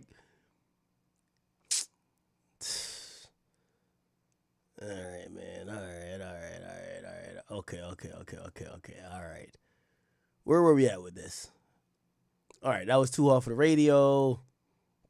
Then we had Dust, that was at 8. This is Molly Santana. Is she Asian? Oh, shit. She's the highest charting female rapper in 2026 with #2. She has the highest charting single, #2. National Treasure, #6. He breaks the record for most simultaneous entries of any artist in the Hot 100 history, charting all eligible songs from his new album. Oh, so I guess his interlude wasn't eligible. Wow, his interlude wasn't eligible, so he charted 42. God damn. And after a full year, the wait for a rap song to be #1 ends. Drake, Janet Shut the Fuck Up is the first rap #1 since Kendrick and SZA Luther. Shebang was 4, Whisper My Name. I love that song. Gotta whisper my name. I like that song. Ran to Atlanta is #2. And Drake is now tied with Rihanna and Taylor Swift, having 14. Dope. Michael Jackson, we love you, but you have been passed. Hip-hop albums with the biggest streaming debut. As much as we love Iceman, Scorpion actually outstreamed it, but Scorpion was a double disc with, I believe, how many songs were on Scorpion? How many?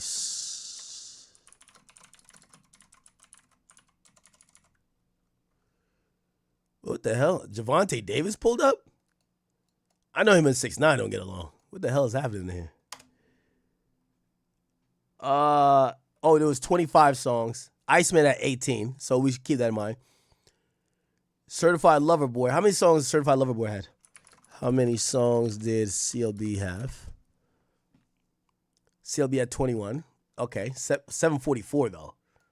Again, I think Drake would have had over 500 if he only dropped one album. I know a lot of girls that, they don't care to hear Drake talk a lot of shit and rap a bunch. They care for R&B tracks. So a lot of them, they went to stream Habiti or they went to stream Maid of Honor. For All the Dogs at 514 and Her Loss has 513. So Iceman is actually the 5th album in terms of streams, but also, we got to keep in mind, YouTube was taken out, even though they're supposed to recalibrated the chart since then. And also, what else? There was no support from the label. No support from the label. Oh, then Carter 4. Damn, Carter 5, I mean. Carter 5 got 433 million streams? Wow. Beer Bongs and Bentley, 431. Legends Never Die, that's Juice WRLD, right? 423. Eternal Take, that's Uzi, 400. More Life is 385. Wow.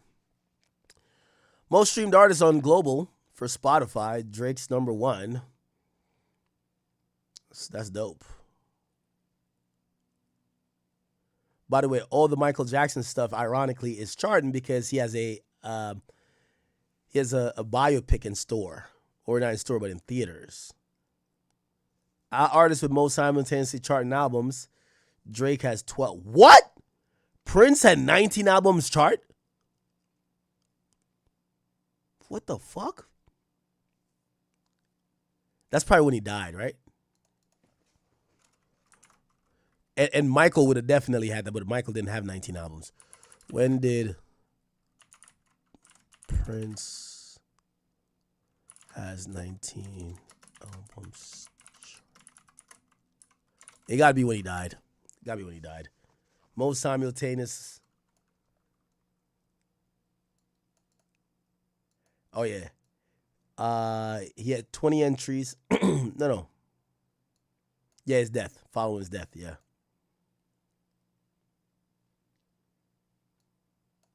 Yeah.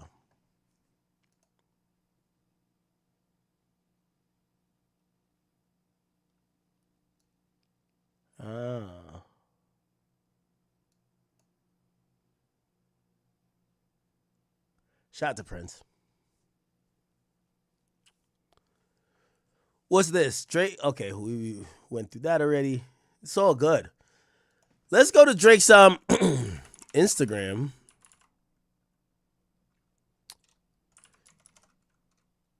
By the way, 2026, Kendrick Lamar won the American Music Award for Best Male Artist, and Cardi B won it for Female.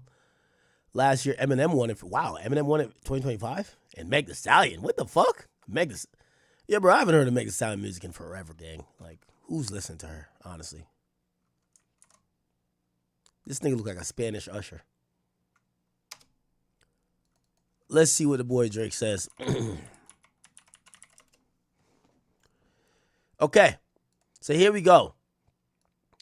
Drake says, neck broke from carrying the chain, back broke from carrying the game, records broke, carry on my name, carry on, carry on. It's the GOAT. It's the GOAT, y'all. It's the GOAT. All right. Looked like he had a little celebration. Good for him. Good for him. Ooh, and this is all the, let me see, what are these? Oh, these are all his albums that have been number 1? Oh, no, just all his albums, period, right? And then these are all the singles that have been number 1. Oh, wow. Is anybody else at this thing that I could see more pictures?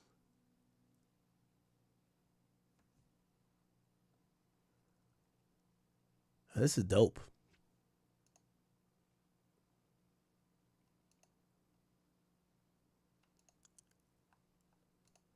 Most number ones, how long did it really take me? The part I love most is they need me more than they hate me.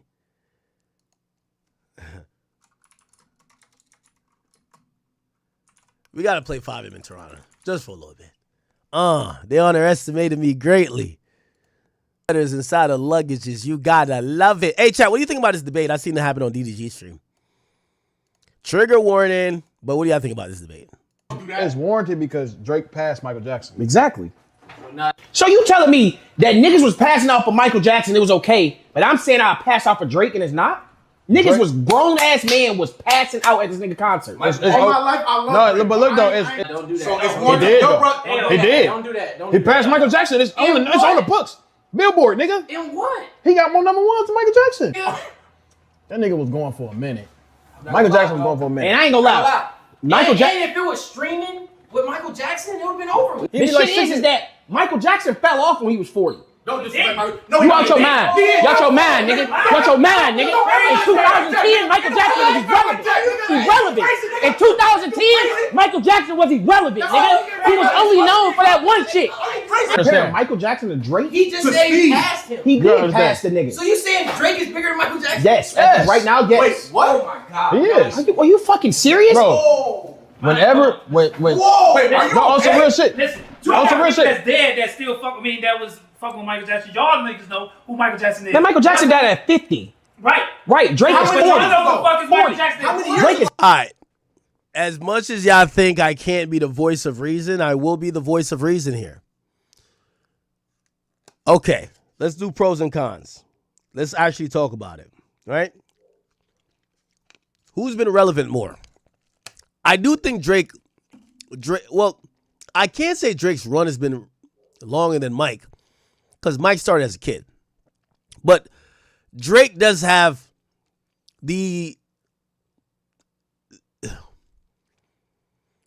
more musically dominating and relevant, right, than Mike going into his 40s. I do think when Mike was around 40, he went through so much shit.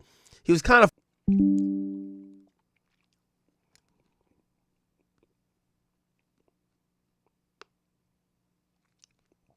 Chat, I don't know what's happening.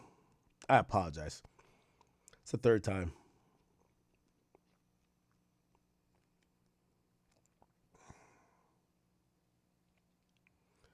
Apologize, chat. It's the third time.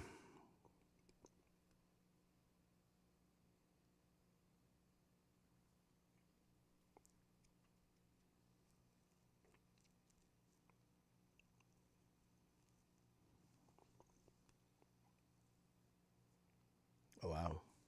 Yeah, I'm sorry.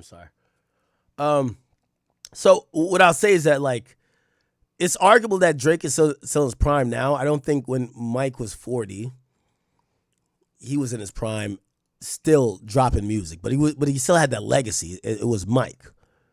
It's 40. How much Drake is 40. No, but look though. He's 40. So you telling me whenever Drake... Hold on, y'all. It's hard for me to say anybody's bigger than Michael Jackson.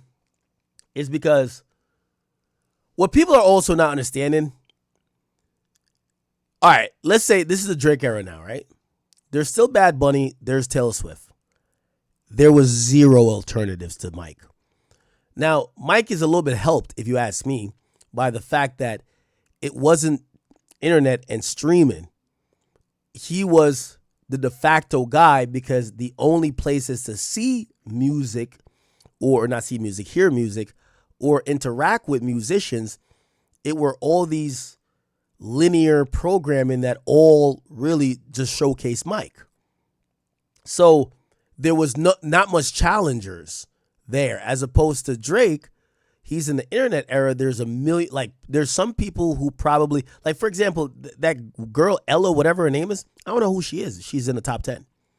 So she could be super lit, but not nobody, but, you know, not nobody. I don't know her.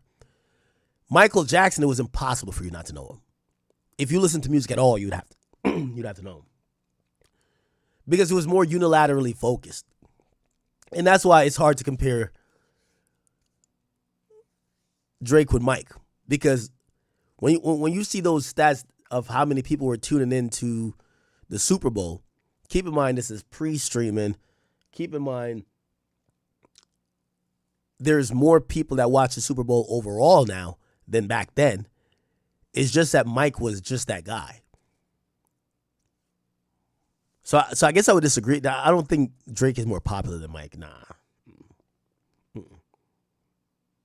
I don't want to put this in the air, but whenever Drake died, right? Whenever that happens, I'm going with him. Look, whenever that happened, you wait, what? Yo, Dub. Think niggas gonna stop streaming this shit? This shit gon' No. Niggas gonna keep streaming this shit. Obviously, but I'm saying, obviously, Michael Jackson died. Okay, cool. Yes. He got hits, cool. But whenever somebody like that dies, they not gonna stop streaming their music. So you can't say. On Instagram today, how many followers would he have? He probably have 1 billion. More than Drake, right? He'll have more than like. He'll have more than Drake. Acting like. But look though, Michael Jackson though, the nigga would be like 80 right now, bro. No, he won't. He would just be 60. He'd be 65. He'd be 65. No, I seen that. I seen that this conversation was happening a lot. Million records, and Drake sold 170 million records. Wow. That's 3 times. That's 3 times. Are you saying like in career? Yeah, right now, total sales. Okay, so let me ask you this. 3 times. Let me ask you this. Let me ask you this. No. That's a nigga. Can I say this? You gotta get. Okay, your can I say car. this? Can I You say gonna this? buy that shit. Exactly. So it's not important anymore. The thing is that let me say this. Hold on, let me say this. No, George, let me say this. Nah, Drake my nigga, but yo, Michael Jackson is. I think he's definitely put up a lot of musical accomplishments that maybe surpass Michael in certain things, but there is one gold standard for when it comes to how popular someone is Michael Jackson. It is just Michael Jackson. I'm sorry to tell you. It is Michael Jackson. And, I don't think it's an indictment of Drake. Let me explain. I think back then, if you're the king of pop, there wasn't a million subgenres. Like, put it like this. Mike would have been Bad Bunny, Taylor Swift, and Drake in one. You see how so many people like love just Taylor or just love just Bad Bunny? That was Michael Jackson in one person. These days, Drake could be still one of the biggest, but majority, he's liked by hip-hop fans and pop fans. Bad Bunny's liked by Latin fans. A lot of people who like Taylor Swift as pop fans or country fans. People just like Michael Jackson. No matter what, if you listen to music, you liked him.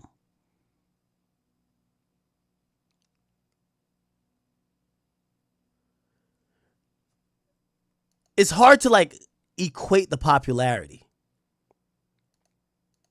Let me say this. How did you when you got some food today? Anybody got some food today? Who Uber Eats their food to them? Right? Just answer. Yes or no? Yeah, did you Uber Eats your food today? Nah, nigga, Moon cooked that. No, but I'm saying tomorrow or yesterday. Going to the actual store is obsolete now. You don't have to go do it. That's the thing with streaming. You don't have to go into a store. So let me I'm trying to flesh this out. I think Drake has more musical accomplishments than Michael Jackson. But I don't think Drake or anyone else will ever be more popular than Michael Jackson. Michael Jackson is one of the single most recognizable. He was one of the pop. He was bigger than music. Yes, Drake could have more albums or could pass him in #1 hits. Yes, that could happen. But when it comes to who is the most popular entertainer, Michael Jackson reigns supreme. It's on the phone. So I see what you're saying. Hold on. If it was a store that you had to go listen to Drake, niggas would have been in line at Thursday at Target at 8:59 trying to walk in that bitch. That is true. Every single person in the world. If Instacart didn't work, you'd be waiting in line at the grocery store for exactly. Right? So how are you comparing the two? If Jackson was to drop an album, it'd be the same thing, but probably bigger. No, niggas wouldn't pull up. They streaming it. It'll be worse. What you mean? Niggas are streaming. You know how many people that couldn't afford to go get from A to B You gotta. Every time I hear like arguments like this, I constantly think of like anytime people knew when Michael Jackson was at a hotel, this is what he walked out to.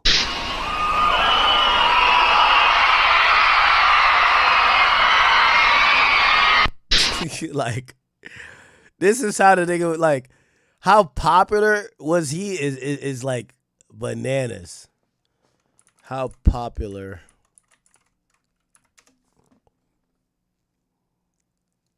I don't think people understand how big Michael Jackson was. It's hard to convict. When you talk to young people now, you're like, there'll never be anyone that big, and they're like, yeah, but Taylor Swift, but Beyonce. No, is like, no. They're all huge. They're huge, but they're huge today in the era of social media, in the era of it's just a different world of sharing from streaming platforms. Then there was one guy that was the guy. He was huge from the time he was like 5 years old until the day he died. He could literally have people passing out in Japan. The world is just set up differently where there could not be another Michael Jackson. No, I don't think people. This isn't a live show or an event. All these people gathered just to see Michael Jackson wave from his hotel. The man was the biggest star ever. This isn't a... Did you know that Michael Jackson won 8 Grammys in a single night in 1984? But when he received his 7th award in a row, he did something so unexpected that it became the most iconic moment in Grammys history, which not only broke records, but fans went wild over it. Which is a record. I would take off my glasses.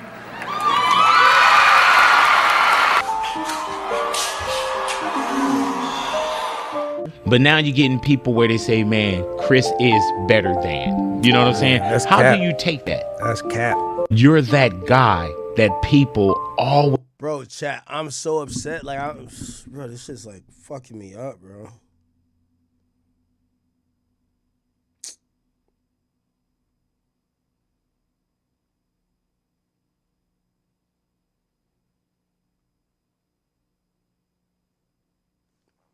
Yeah, I don't know what.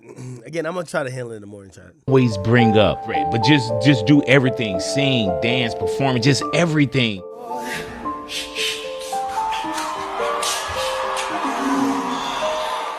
But now you're getting people where they say... Do y'all think he got close to Michael Jackson or not?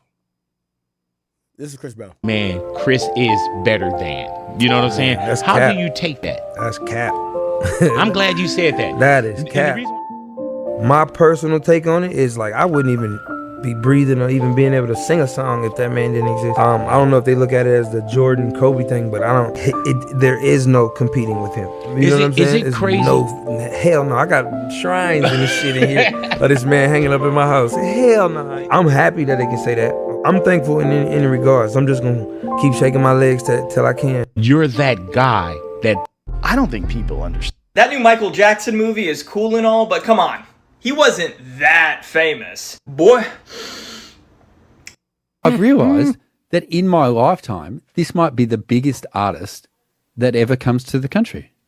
I was thinking, is she bigger than Michael Jackson was in his prime? Fuck no. Ooh. So do you want some stats? I'd love some stats. American Music Awards, who do you think would have more? MJ. Incorrect. MJ has 26. Taylor has 29. Billboard Music Awards, who do you think would have more? Don't really know the difference. Let's go with... It's got to be MJ. Tay-Tay. MJ had 19. Tay-Tay, 23. What about Grammys? Ooh, MJ. MJ has 15. Taylor, 10. Yes. But see, also, like, MJ had his whole career. Yes. Taylor's only 14 She's years only in. begun. So Like, the if fact we that ask she's that winning some question in of a these decade, is- yes, interesting. Hell nah. Taylor Swift.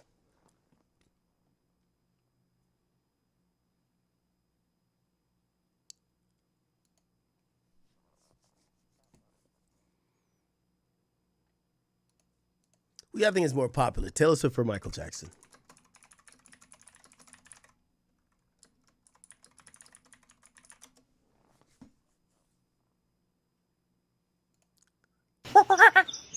The Joe Rogan experience.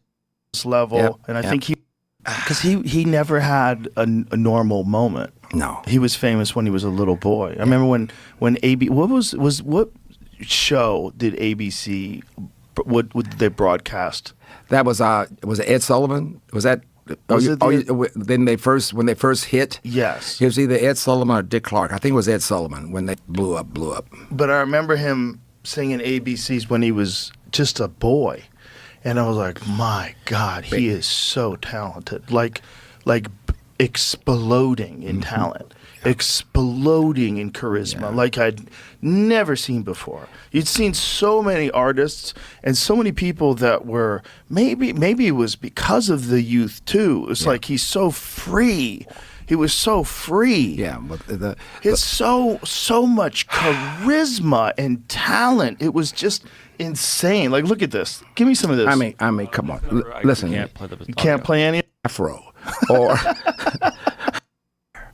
I said, girls, what do you mean there's no girls out there? They sealed off the floor. Come go with me. Now, they got mad at me because I'd walk out in the hall and go, come go with me. I said, you seen the girls out there? Oh, I thought they were in the hall, Lionel.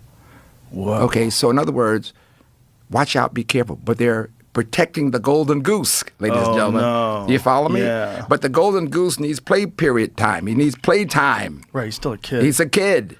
And so you're freaking him out. Jermaine, Tito, they go on dates, guys. They hang. Michael can't hang downstairs. Wow. Right? And so as time went on, you could see the slow shutdown of trying to protect an incredibly talented person. But this, I gotta watch that movie. I want to watch it. Anyway. 500 million records. And Drake sold 170 million records.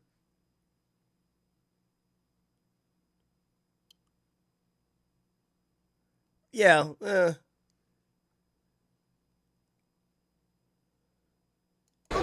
just watched your movie, man. You loved it? Yeah, Thank you so much. Oh, is that fucking Stay tuned for part 2, all right? Yeah. We tripping. There's like 1 million people like that's impersonating Michael Jackson that's making a living. Like, there's a couple Drake impersonators, but not that much. Not compared to Mike. Like, come on, these niggas are all over Vegas. All over Vegas. Okay. All right. What else are we? What's going on here? I ain't gonna lie, brother. Be quick though. I ain't gonna lie, brother. God. It's cool. Hey, is my mic on? It's cool. God put me in position again to, you feel me? Facts, nigga. You know how long it's been since I seen this type of money in my account? Then I'm looking, and then That's another thing. huh.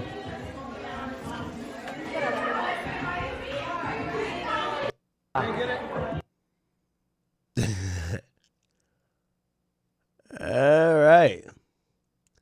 You know what's so funny about Adrian Broner? So I seen Adrian Broner. He talked about losing $30 million. And, he said this before. I really got millions to make in some weeks. Just a countdown. Get my life together, you know what I mean? I just got to make better decisions, you know what I'm saying? Be like that, though. But, this the second part, this the second half. See, everybody can't wake up and say, damn, I done went through 30, 40 million. I mean, everybody can't wake up and say that. I can. I did. And he spoke about it again recently, too.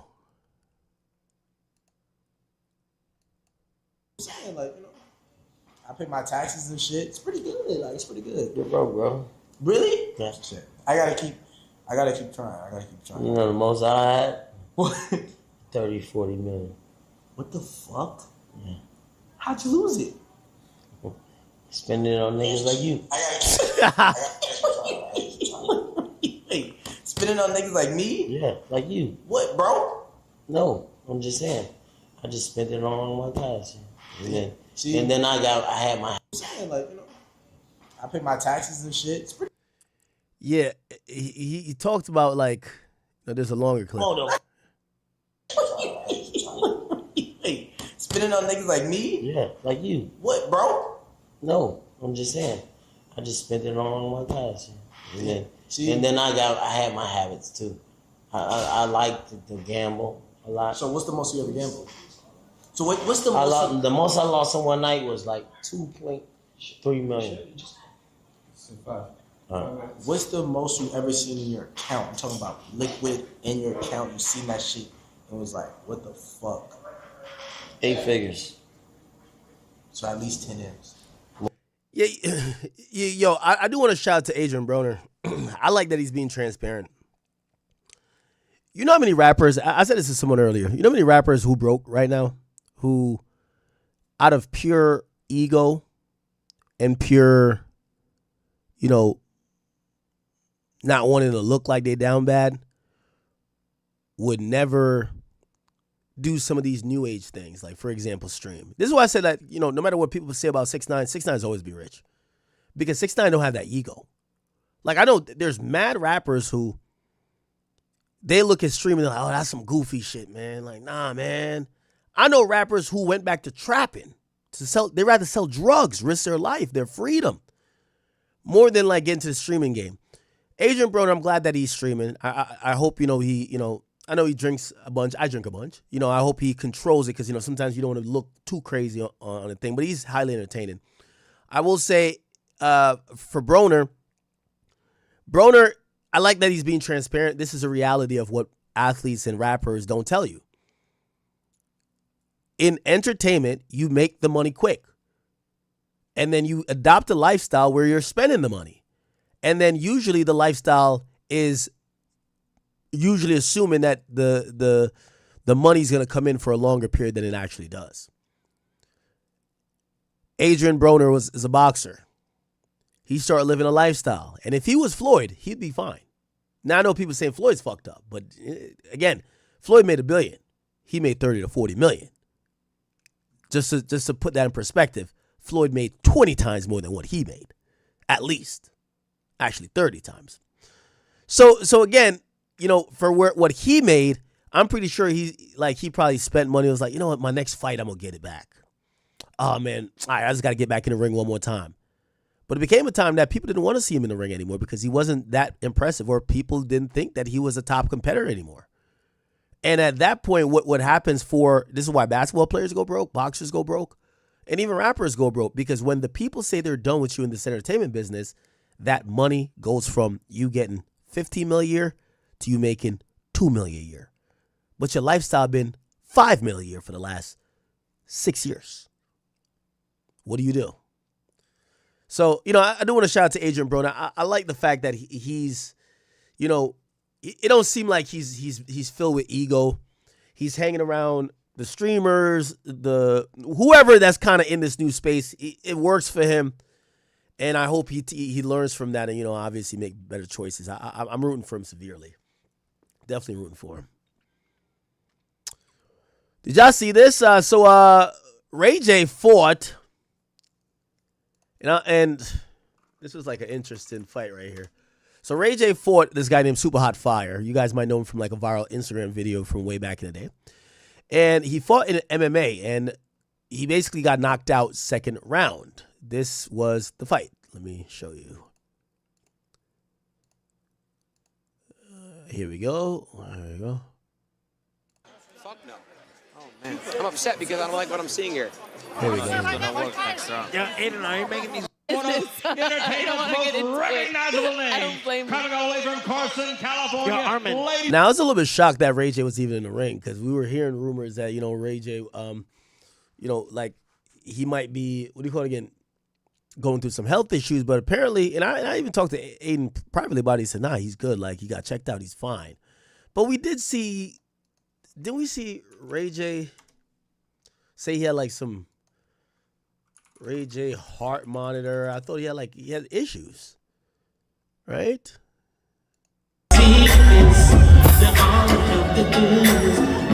Now, people had pointed out that he had blood coming from his eyes.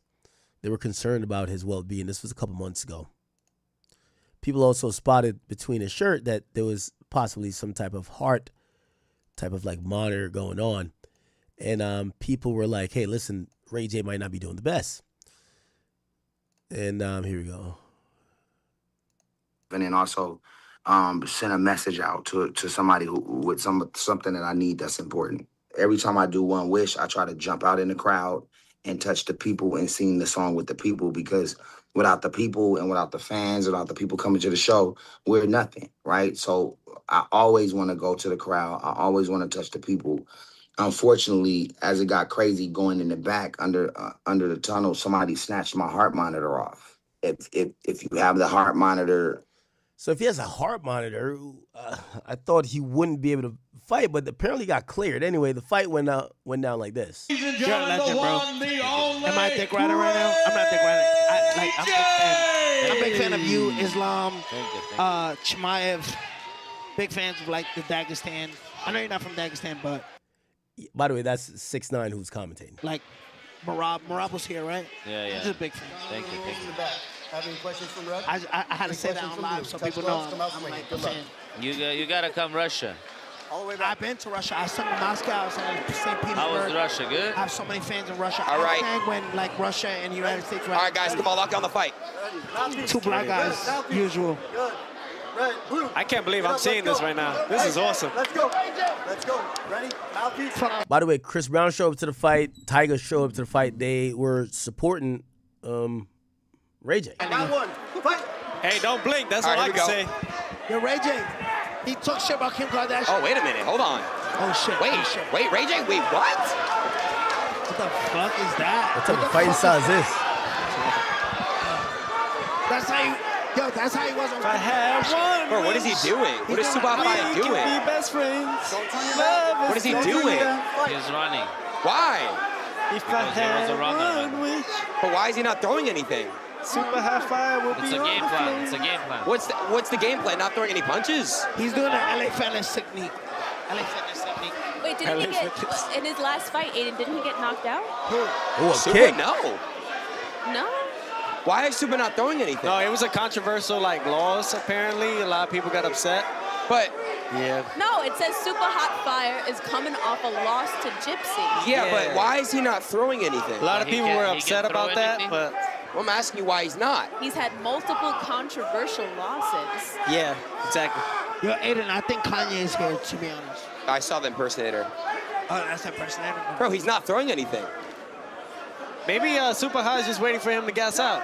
But why? Yeah, that's is what he I throwing thought. a But punch? at least I think you should call throw FBI, one punch. 'cause I bet it on Super Hot Fire. Call FBI. What is happening? Well, bro, this is not. He's not throwing anything. I swear to God, I bet on Super Hot Fire. Call the FBI. This guy having. Why is he not throwing a punch, Jordan? He's going to jail. Wait, can he fight? Can he actually fight? Yeah. Yes, he The can. only thing about Ray- like Ray J didn't even look like he's trying to throw a punch. It's kind of odd. I just want to make guess him out. It looks like he can't fight. So I know this is MMA, but What it was is a he doing? boxer named Willie Pep back in like the, I think, 40s or 50s. Yeah. In the 1940s, 50s. He actually won a round without throwing a punch. Super, what are you doing? Yeah. Willie Pep.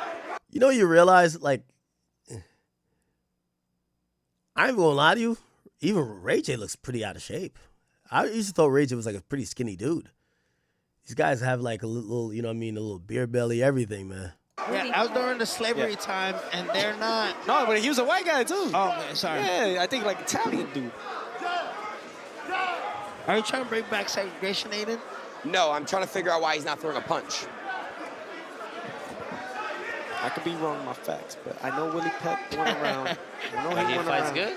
Yeah, he really does fight good. He knows how to fight, and he's been training. That's why I'm really weirded out right now. Yeah, Aiden, who do you think winning the fight, Mia or Super Hot Fire? I don't know. Super Hot's a good fighter, guys. I don't know why he's not throwing anything right now. By the look of it, I feel like you haven't beat any. No, he's actually a good fighter. Yo, I don't know why he's not throwing a punch. Who do you think winning the fight, Mia or Armin? Yeah, he's toying with him. All right, I got it. Super High looked like he just playing. That's But like why? saying, Why are you playing with your Danny, food? that's like saying who would win in a rap battle, me or Nicki Minaj? Yeah, definitely you. No, there's no way. 10 seconds. Ray J looked like he just doing a lot of strike. Ray J looked like he's drunk. I ain't gonna lie to you. So I guess he's just Good playing. jabs by Ray J though. Yeah, probably next round he's gonna like What the fuck is he doing? Aiden, if Super Hot Fire doesn't show anything in this fight, is there a chance that we see him again? Fuck no. Oh man, I'm upset because I don't like what I'm seeing here. I don't know. He's gonna work next round. Yeah, Aiden, are you making these girls She's smart? just. No, Yo, that's up to him. Look. Does he have a corner? They twerking for the nigga in the corner, bro. Aiden, what the fuck is going on? I have guys. He's like he's doing like He's fucking filming in the ring. No, he's talking to somebody. What is happening? FaceTiming. I feel sexually assaulted right now. What is happening? You know He's that FaceTiming with somebody. Remember when you were wrestling Shara and Yeah. Moore had the phone? Yeah, same. That's exactly what's happening. is people clipping this? Because this is something. What, the dude on FaceTime? In the ring. What the fuck is going on? Now he's gonna knock him out. You think so? Yeah, it was a game. Armin, I game put plan. So he's playing games. $5 bet. $5. I got Spy Fire. Who you got? I got the lights. Oh, he's. Yeah. Oh, okay. There it is. Oh, there it is. Oh shit. Okay. All right, you owe me. So you was fucking around. right, left. Yo, I think Ray's almost talking to him like, bro, like, why you hit me this hard? Okay. So he was just talking shit. Okay. Oh, wow. He was playing. I told you. Yo, I think he's doing this for like trap. I felt it. Oh, nah.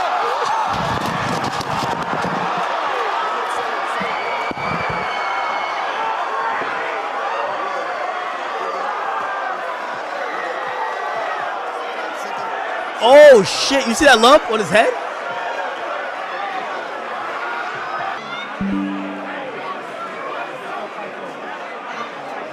I'm back. Just refresh.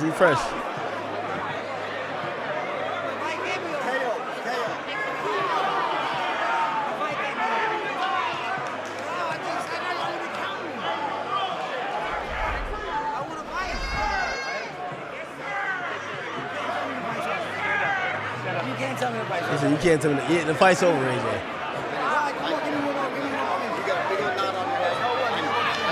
Come back and fight again. Hey, Nino, come back and fight again. Hey, don't hit my nigga like that, though. No. Be good. Hey, be good. All right, be good. Hey, no, be good. Hey, Silver. Hey. Be good. Ladies and gentlemen, at 26 seconds of the second round, Super Hot Fire!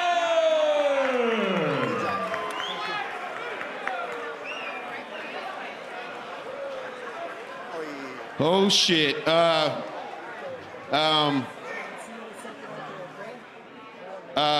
Right? Is Ray J? I ain't gonna lie, Ray J, you got a good ass haircut too, though, bro.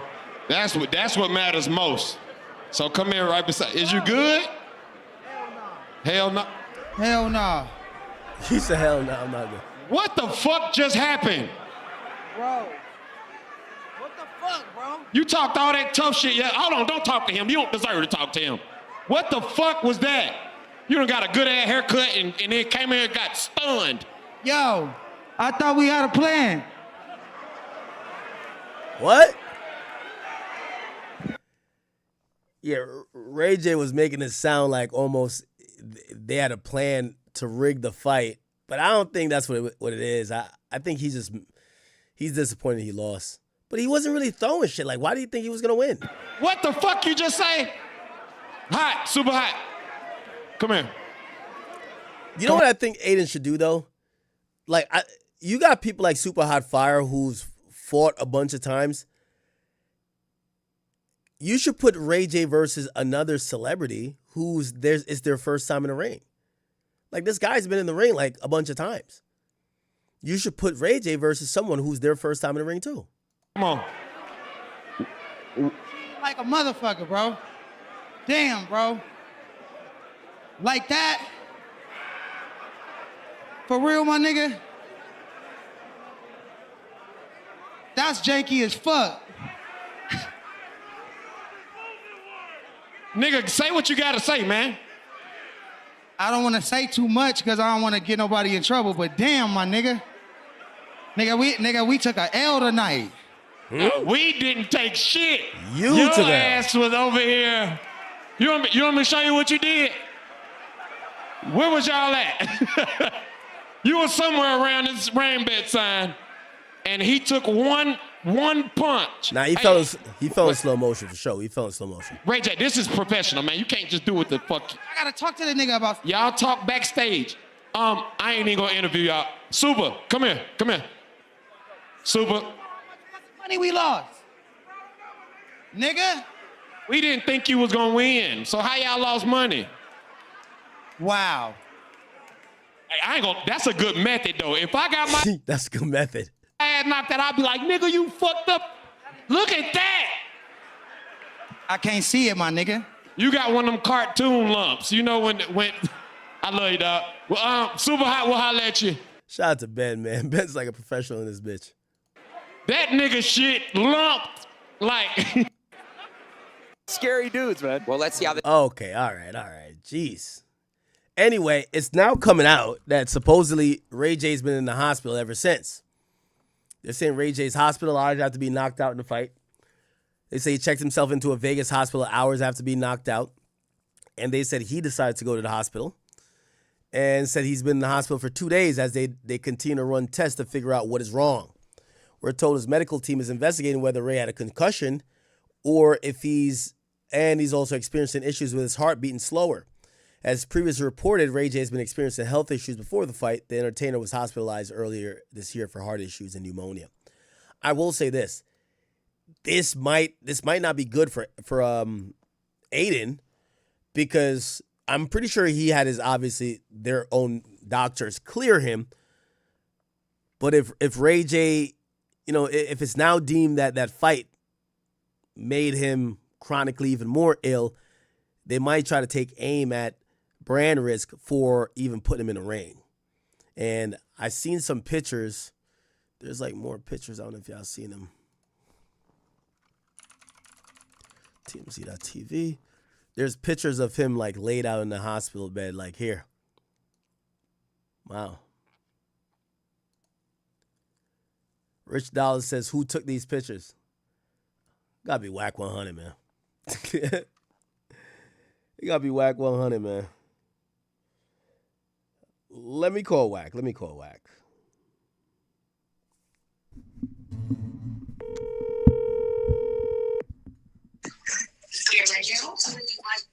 Yo.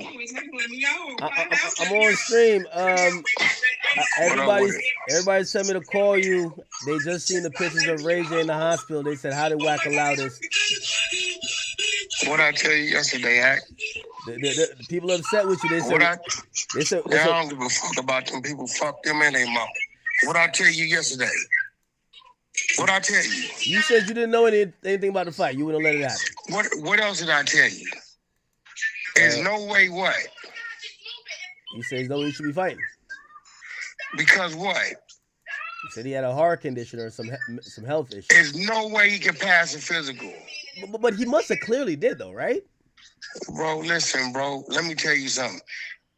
It's in the blogs. The world knows. Within the last 6 to 9 months, dude had a mild heart attack. Bro, I have a fight situation. Nothing but sports. When 600 took a knee, when he took a knee in a fight, they restricted him for boxing for 90 days. He couldn't fight nowhere for 90 days. Wow. So you telling me a motherfucker who got a heart attack on his motherfucking medical record that the world has saw, you let him get in the ring? You seen what I text Aiden? What I text Aiden? I said, hey, you putting Ray J in the ring? I just thought it was a bunch of trolling shit. He over there with, Rampage and, you know what motherfuckers do today on streaming. I ain't paying it no mind. So wait, how could Ray J's a client of yours, right? I had zero idea, bro. Aiden to tell you. I text Aiden.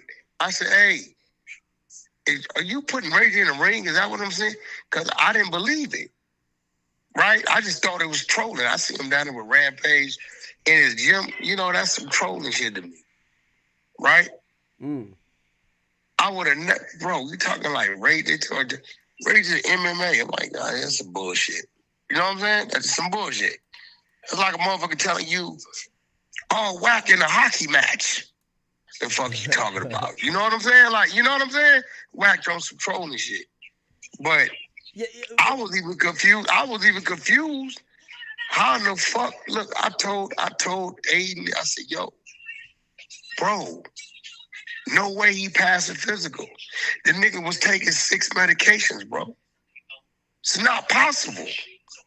It's not possible that any commission would have even allowed him to be considered to get in the ring. His medical record is public, is right there. It's like, so wait. I got a Are call. you saying you don't think he passed the medical? I know for a fact it's not possible, bro. Listen to me. He can't even be considered. Man, go look it up. If a nigga had a heart attack in the last 6 months, can he be even considered to get in the ring, bro? Is he okay? Look, he's back in there right now with heart problems. Is he okay? The TMZ saying he checked himself into the hospital and nigga, he checked himself in the first time. You don't remember? Yeah, but what's the status now? Like it doesn't look He's like he ain't stable. That's what I'm telling you. Like, listen, bro. Adam texted me saying, yo, Ray J got knocked out. I said, the fuck are you talking about? I'm on stage in San Diego. You knew he was fighting. He was on the flyer. I swear to God, I didn't know he was fighting. You can't find nowhere on the internet or me even mentioning or having a discussion about Ray J fighting. And I know both of them. You know, I know Super Hot Fire. You can't find it. Think about it. Nowhere. You can't find a Clubhouse clip. You can't find me posting nothing. Me talking about let's bet. Nothing. He kept that shit from me because he knew how to shut it down. I'd have blew the spot up. What was he talking about at the end of the fight though? When he was like, "Yo, did you see the?" I know you got to understand, bro. If I'm telling you, they kept it from me. I've been seeing shit with like him and Rampage and shit like that.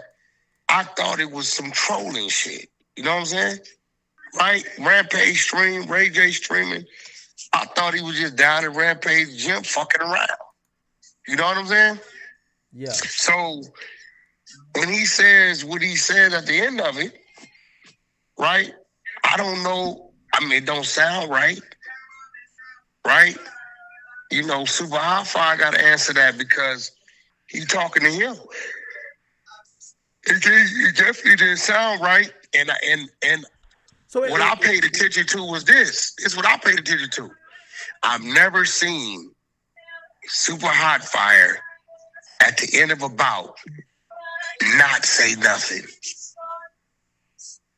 He didn't even speak. He ran in the corner, ran over there, and got out of there while Ray J was saying what he was saying. See, I'm just paying attention to, you know, dude, because we saw him, even when he lose, he got some shit to say. So when he win, he definitely got some shit to say. Think about it. When Ray J was saying what he was saying, Super Hot Fire never got on the mic and said nothing. He never said nothing one way or another. He got out of there. So something ain't right. I don't know what the fuck, whatever, but you gotta remember, bro, I was oblivious that he was even getting in the ring, bro. He kept that shit from me, bro. Did Ray J get paid? I have no idea.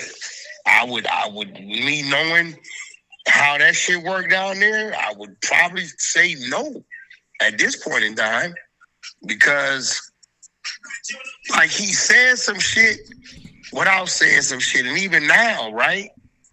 I don't know if Ray J was in there trolling. You know what I'm saying?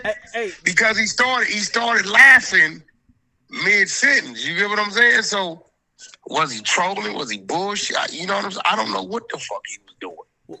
Wait, since he's your client, shouldn't you like check on him, go to the hospital? He in the hospital. He in Vegas. You got to remember, bro, I just come off the road yesterday, whatever the fuck. So when he had that fight, we was in San Diego. And I didn't know Adam texted me. He like, yo, did you see this?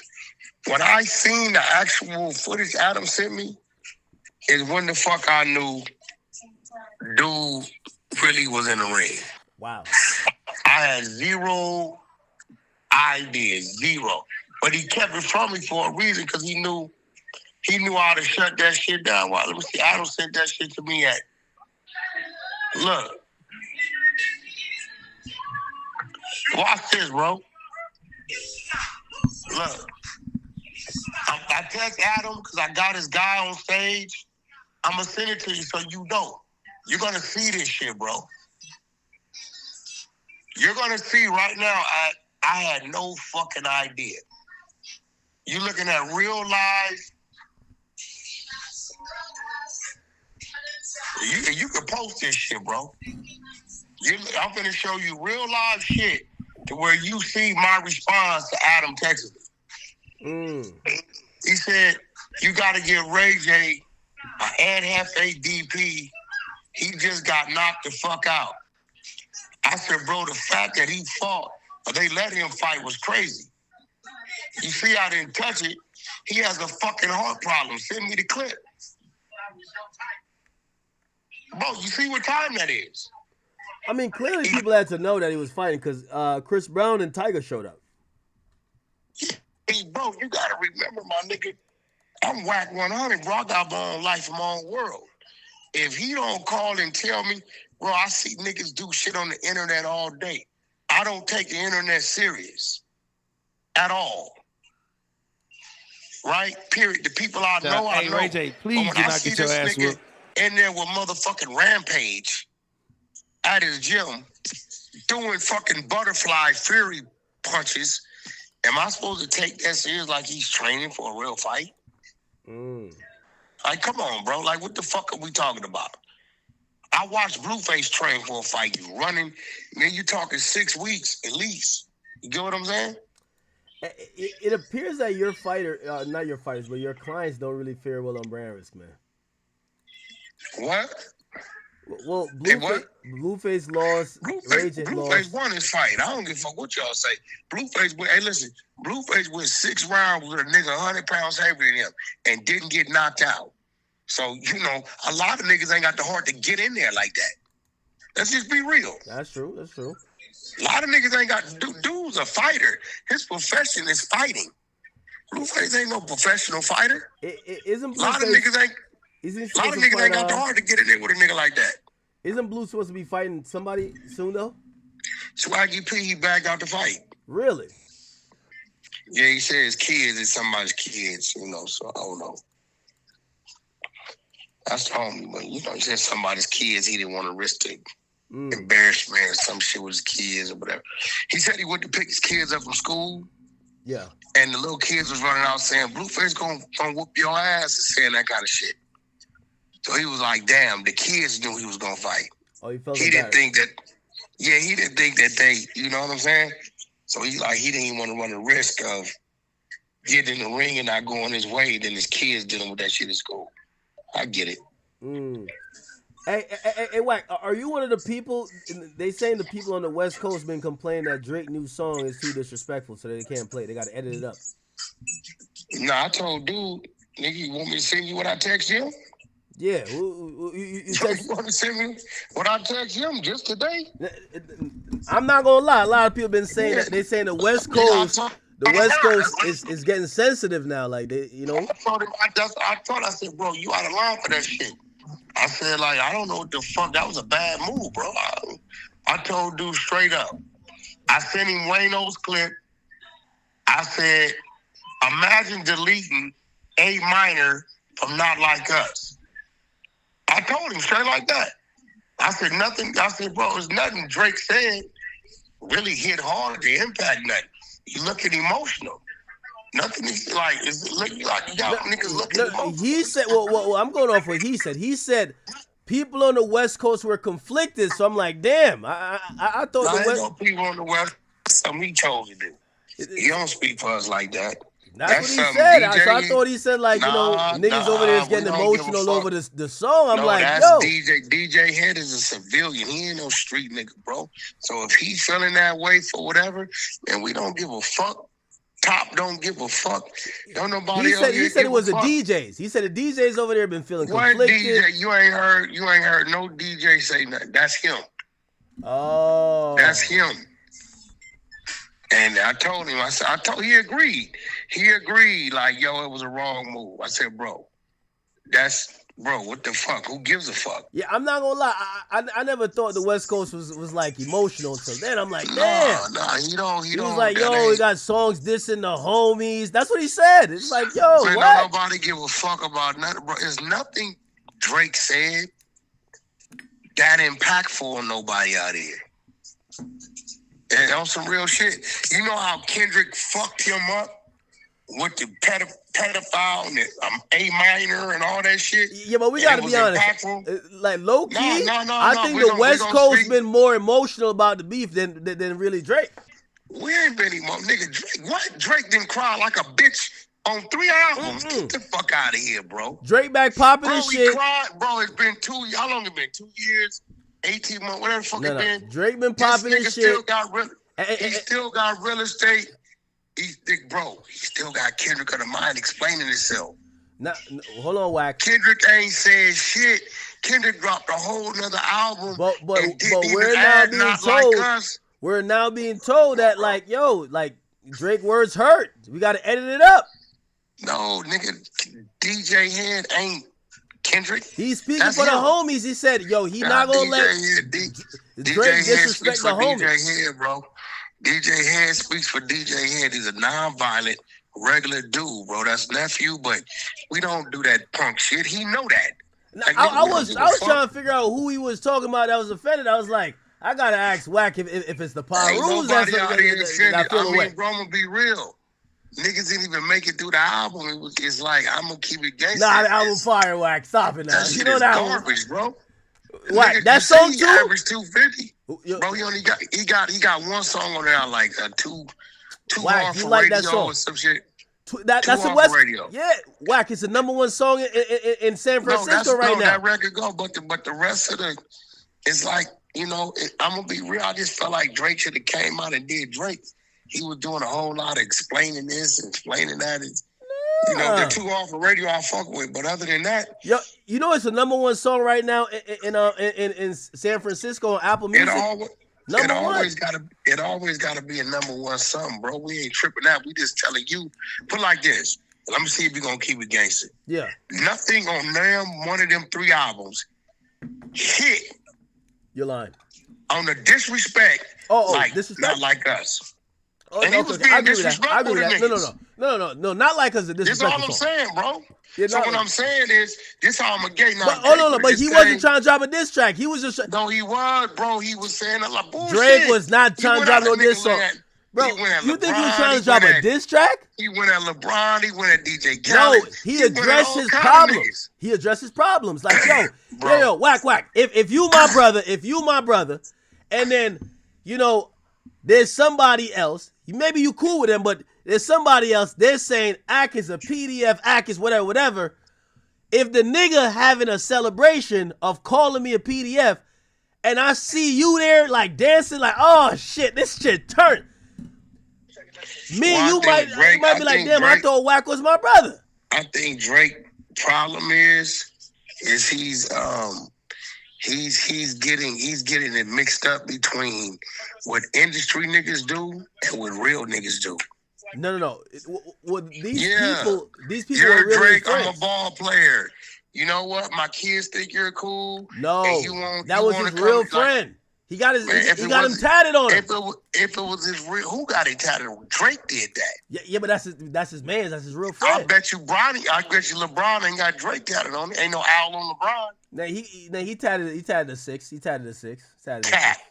Cap. No, he did. Cap. He might have stand for 6 rings, but it was. Pull it up. Whack. They friends, Whack. That's a fact. Bro, if they was friends, he wouldn't have been dancing to the song. All right, Whack. You never found out a nigga was a fake friend? Like you thought that was your man and you seen it. It's always at the craziest moment. I'm gonna be real with you. 99% of the dudes, Act, you know, we be respecting them niggas to go that way. You know that. Nah, but it's a small percentage of people who earn that from us. Whack. Do you expect a nigga to show his colors in your lowest moment when you getting jumped? Bro, what I'm trying to tell you is, see, Drake you all agree with it. If Drake wasn't Drake, LeBron would never say a word to him. Yeah, but all right, hold on. Let me ask you a question. Do you think the game considers Drake a friend? Definitely. Okay. If you know, obviously this wouldn't happen, but let's say the game get into it with 50 again and words start being exchanged. Then 50 throws a concert and then Drake is all on stage bopping to the song dissing Game. You don't think Game got a right to say, damn, nigga, like, man. I'm going to be real, bro. I'm going to be real. You know. Now, that would never happen, but I'm just saying. No, this just me. I don't see Drake as Game. If I saw that, it wouldn't be no big deal. What? Whack, you just don't want to admit that LeBron is just a fucked up friend. It is what it is. Like, bro, call it what you want, man. Listen, man, I've been in this game a long time, man, and you know me. How many niggas you hear me call a friend? And I know a lot of niggas, man. Well, I know I got a lot of associates. I got business partners. Everybody ain't a friend, homie. Well, we could probably blame Drake for that. He probably shouldn't have considered a lot of these dudes a friend, but yeah, I mean, just because Khaled, of course, Khaled need a verse from you. Yeah, Drake, yeah. I'm gonna be honest with you. I don't think he really ever looked at it like Khaled was using him. Dead ass. Like I know you might be like. So you know what he should have did to Khaled? What? Told him no one time to see what his reaction was gonna be. He did tell him no, mad times. Khaled just begged him until he said yes. I know two songs that Khaled put out that when he asked Drake for it, Drake was like, this ain't the right time. He was telling him no, but the nigga's basically like, yo, bro, we so cool, we friend. I need this. So you know what you do for your friend, even though it's not the best time for you? It's your friend, right? All right, yeah, man. I mean, listen, I'm just saying, like, I think Drake need to sit back and see shit for what it is, bro. All these niggas is, you know, that ain't what it is, bro. You know, like, hold on. You done been through some shit. Yeah. And when you come out of it and you look back, I had this conversation with Nick Cannon. He said, Wack, when I went through my shit, it's a bunch of niggas I thought was my friends that didn't speak up and say shit. Yeah. He said, you know why I answered your call, Wack? I said, what? My publicist said, whoever this Wack 100 dude is, he been on the gas day one. And I hadn't talked to you, Wack, not one fucking time. Right? Hadn't talked to you. Even after the fact, hadn't talked to you. Yeah. So Act, you know, when you look up, bro, and you in them trying times, that's when it's gonna tell you who's who. Who gonna say, oh, I don't want to step out there because I might this, I might that. Wack, I got a few songs I think from Drake album you will love. These joints. I mean, I like that one. Other than I couldn't listen. For one, I've never listened to a whole Drake album all the way through. It's certain songs I like. The shit, you know, started from the bottom. Shit like that, you know, I fuck with that shit. All the serenading shit ain't my shit. It ain't my shit. I'm gonna be real. That ain't, you know, a Drake fan is a Drake fan. Every now and then, he come with them bangers I fuck with. That song, Too Hard for Radio, whatever that shit is, I fuck with that one. But I haven't. Everybody's saying that's the hottest song on the West Coast. So yeah, it's a Kendrick got to come. I fuck with that. I'm telling you, I fuck with that song. I'm telling you. Wack, you could be honest though. After what Drake just did, whenever Kendrick drop his he project, averaged 250, bro. No. You said what? He averaged 250. Who? That's what he averaged. Who? His overall average was 250. Nah, he dropped. He shouldn't have did it. No. Let me tell you what he should have did. It did He should have dropped an album. No, he should have dropped an album a week. That's what I did it with Games documentary 2.5. I didn't let that shit go the same week. I dropped it back-to-back weeks so you could control those weekly sales. No. I think you did it the right way. I'm gonna tell you why. It was too much, bro. The other was barely did 100, 150, bro. Drake album. You ain't never seen a Drake album do no shit like that, bro. Yeah, but we all know they came together. So here's the thing. He wanted to smash all the records in 1 week. He did 750, right? That's averaging 250. Whack. You gotta start giving credit where it's due. Him and Party Next Doors. Whack. Or whatever the fuck he that passed nigga name. Michael Jackson and Jay-Z. You gotta realize. This is why I went like. What are you talking about? Whack, you were wrong on that. They actually owe me some push-ups for that. That's a fact. Michael Jackson. He passed Michael Jackson. This showed us, with all due respect, we can't keep comparing Kendrick. Kendrick got to get compared to J. Cole. Him and Drake not the same league. Bro, They're not in the same league. Different. Bro, what you got to understand is this. Kendrick fucked over dude in the battle. That's all we talking about. Nobody says Kendrick got more sales. He ain't been around long as Drake. He ain't dropped more projects as Drake. We're saying in the last, like, when Drake and Meek Mill You still talking about the battle. You talking about the war. Listen, when Drake fucked over Meek Mills, we say that even today. So what we're telling you is Kendrick fucked over Drake, drove him to file lawsuits, all kind of shit, bro. Kendrick ain't the reason why that happened. He had to get up on that. You know you getting $1 billion, right? Man, Hold on. Listen, bro. What you gonna say when bro, that's his business. I don't count no man's pockets. We just talking about the music, my nigga. Like if you telling me, so you telling me Kendrick didn't win that battle? That what you saying? I'm gonna be honest with you. That what you saying? I think that battle's up in the air. I'm looking at the war. Hey, bro, listen. I know who. All right, Kendrick got the biggest song. Kendrick got the biggest song in that battle, bro. Kendrick got the biggest song in the battle. Look, he put an owl around your neck, not a leash. Yo, don't this do guy, that, bro. Yo, Wack was everybody, bro. Whack, none of your chat agrees with you right now. All right, hold on. Who? You're telling me that Kendrick didn't win that battle? Is what you saying? I'm gonna be honest with you. I thought it was a close battle, man. That ain't what I asked you. You're saying Kendrick didn't win that battle, bro? It could go either way. For me, I'm gonna be honest with you. For me, you got it. For me, lyrically, I thought that Drake held his own. But unequivocally, the biggest song was Kendrick. Definitely. Like, come on, men lie, women lie, numbers. Okay then. That don't mean win a battle. But okay. So that's all we talking about. Are we still talking about that one song? Hold on. All right. Are we still talking about that one song from 2 years ago? We're talking about that battle, that rap battle. That's just been over since 2 years ago. Kendrick since then. So who been winning the war? Came out, dropped 12 tracks, outsold the nigga. Then he went on tour, outsold the nigga. What he outsold? And he never outsold him on tour. What are you? You a motherfucking lie. Okay, watch this. No. Drake dropped a motherfucking album with the Party Next Door nigga. 24 tracks, did 250. Kendrick with features. Kendrick dropped 12 tracks, did 319 with fucking underground hood niggas around LA. A solo project gonna do don't more matter, than they both know they dropped at the same time. And you can't compare a rap album to an R&B. That's an R&B album. Don't matter, bro. That's an R&B album. Wack, come on now. Wack, I know you West Coast.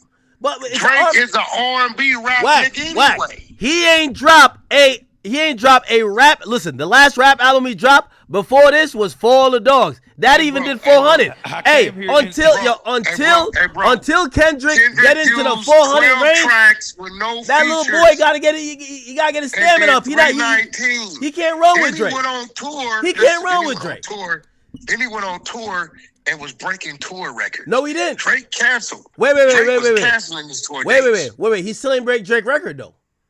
No, he was breaking Drake tour record records. Domestically is $350 million or $305 million. So are you telling me Kendrick was not breaking tour records on that tour? Pull it up. No. He broke some records. What I'm saying, he ain't break Drake record. Now we don't care what record he break. He got to break Drake record. When Drake for U.S. domestic dates, did he gross more money and sell more tickets? That's a no. His dates. Yes or no? You say again? When Drake went out on tour around the same time, right after Kendrick super violated him and dissed him on the Super Bowl, did that nigga start canceling dates? That was a production issue. You know about that, Wack. Get the fuck out of production. Wack, you went on tour with Blueface. You know, hey, bro, you go on mad tours. You know how it go. Sometimes we're in the world, ain't nowhere where production. Wait a minute, are you trying to tell me that he canceled them dates because he couldn't sell tickets? You think Drake can't sell no tickets? I think he canceled. Are you trying to tell me that, Wack? Sell tickets. He couldn't sell tickets. Stop it. And the nigga was in his head, bro. Wack, stop it. He was in his head. Wack, listen. He got that video, bro. He got that video that you don't like to speak about. What video? Of a motherfucker in that TDE camp knocking his main broad down. So you reacting like you don't know about that video, nigga. You know about that video. You making it up. You making it up. Ain't no making shit up, bro. You ain't no making shit up. You know it. See, we ain't said nothing about it. But since you playing, we gonna put it out there. You know that nigga got sent that video because we know who sent it. We orchestrated getting sent. His main bitch he in love with. We ain't gonna say her name. Getting her back blown the fuck out by a TDE member. Wack troll. Yo, Wack. Just saying, bro. I'm gonna be honest with you. I'm just saying. Just saying, my nigga. Look, give props. Which TDE nigga we will look like they could? First of all, I ain't gonna lie to you. Man, get the fuck out of here, bro. They don't even be getting bad bitches. Get the fuck out of here. I went to the TDE show. It was no bad bitches in there. I'm gonna keep it a bean. I mean, listen, man. I'm just telling you what went on, bro. So you can call. I was in the whole Detroit stadium looking for the baddies. I couldn't see. Hey, bro. The homie is savage. The homie had the bitch. He was telling the bitch, "That's cap. Make an owl noise." The bitch was saying, "This is cap." Yeah, I know Top Dog is your man, but hold on. Who we now? Hold on. Listen, wait. The homie was back here. All right, Wack. All jokes aside. All jokes aside. Listen, bro. Wack. Wait. Wack. Acting like you don't know about the video. Text your man right now. Asking about the video. There's no video. He's still trolling. Text your man asking about the video. Wack. All jokes aside. Text him. All jokes aside. So after Drake just dropped and he just did his thing, don't you believe that Kendrick needs to? Because remember, this is supposed to be Kendrick. Nah, bro. Kendrick overtook Drake. Wait, I'm gonna be real. Drake waited too long to even respond. No, it's not about dissing. It's about who's really running shit. He put up 475 on the board. Kendrick got to go put up a 400 piece. If Kendrick can't put up 400, he need to get a car seat and sit in the back. The battle, the battle was Super Bowl was over. Wow. Drake didn't even come back on the Super Bowl after Kendrick. A Mexican did, Latin dude did. Wack. Right? Shout out if to the you community. Claiming that he won the battle, but basically he still can't outsell the man, what did he win? What do you mean outsell? He outsold. What do you mean he can't outsell? He can't outsell shit. He got to sell 400. He got to sell 400. And we not talking about YG. He got to sell 400 at least. What was the average? If he 250, right? If he can't sell 400, he averaged 250. Did he not? Iceman did 4. Did he not average 250? He did over 450 He did over 450 with that. Did he average 250? Wack. And also, Wack. If you really want to do the math, did he average 250? If you really want to do the math, Kendrick was on pace to do 290. And the lawsuit dropped the same week as his album that gave him free promo. That boy is nothing without Drake. Hold on, Wack. With the lawsuit that nothing to do with his yes, because everybody started bumping Kendrick more. Fuck out of here, bro. Yo, Wack. So you saying your man's a dummy? He don't know when to stop. That's what you saying? That was bad timing. I don't think that was him. That was the lawyers. Fuck out of here. He controlled his lawyers, bro. Wack, I'm telling you. We control our lawyers, you know right now, Drake just issued a checkmate. You feel me? He just basically bro, I'm gonna be right on. He got the whole West Coast rocking with him again. By the way, I can't wait till Drake comes. Never stop, bro. Listen, dude was in his head. Nobody never stopped fucking with him, bro. He got in his head. You lost, bro. He's like a little kid who used to winning the championship all his life, and he took his first L, and he started pouting and kicking rocks, bro. Nobody was tripping. No. Nobody was tripping. Wait. No, Wack. I'm not. It was a good old dude, and that was it. Wack. I'm not saying nobody. He felt like people were tripping on the West Coast. Matter of fact, you remember him saying, I get more love in the city than you do. And I think it's facts. We've seen it now. He #1 in San Francisco. I think when Drake come, when you know he about to announce his tour, when he go on tour and he get to LA, he do 10 dates in a row. I think who do you think gonna get more love out there, Kendrick or Drake? He won't do 10 days, maybe 3. 3? Wow, come on, man. Well, 3 at the stadium. Yeah, I could do 3 at the stadium still. Nah, he going right to the crypto, bro. He ain't going no fucking stadium. Now, if you go to crypto, well, he could do crypto. You know what he should do? He should go to the forum and do that like 3-4 times, just cause. Do his own pop out. I mean, bro, what I'm trying to tell you is nobody's associating this new Drake project with the Kendrick shit is over with. It's like no. It's why not him a bad crying label. on the album. It was like, bro, it's over, bro. No, it's done.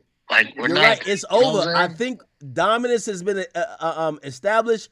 We realize you can't, bro. Kendrick Mike can't Tyson, roll with him. Kendrick can't roll Mike with him. Tyson could never say nothing bad about Evander Holyfield.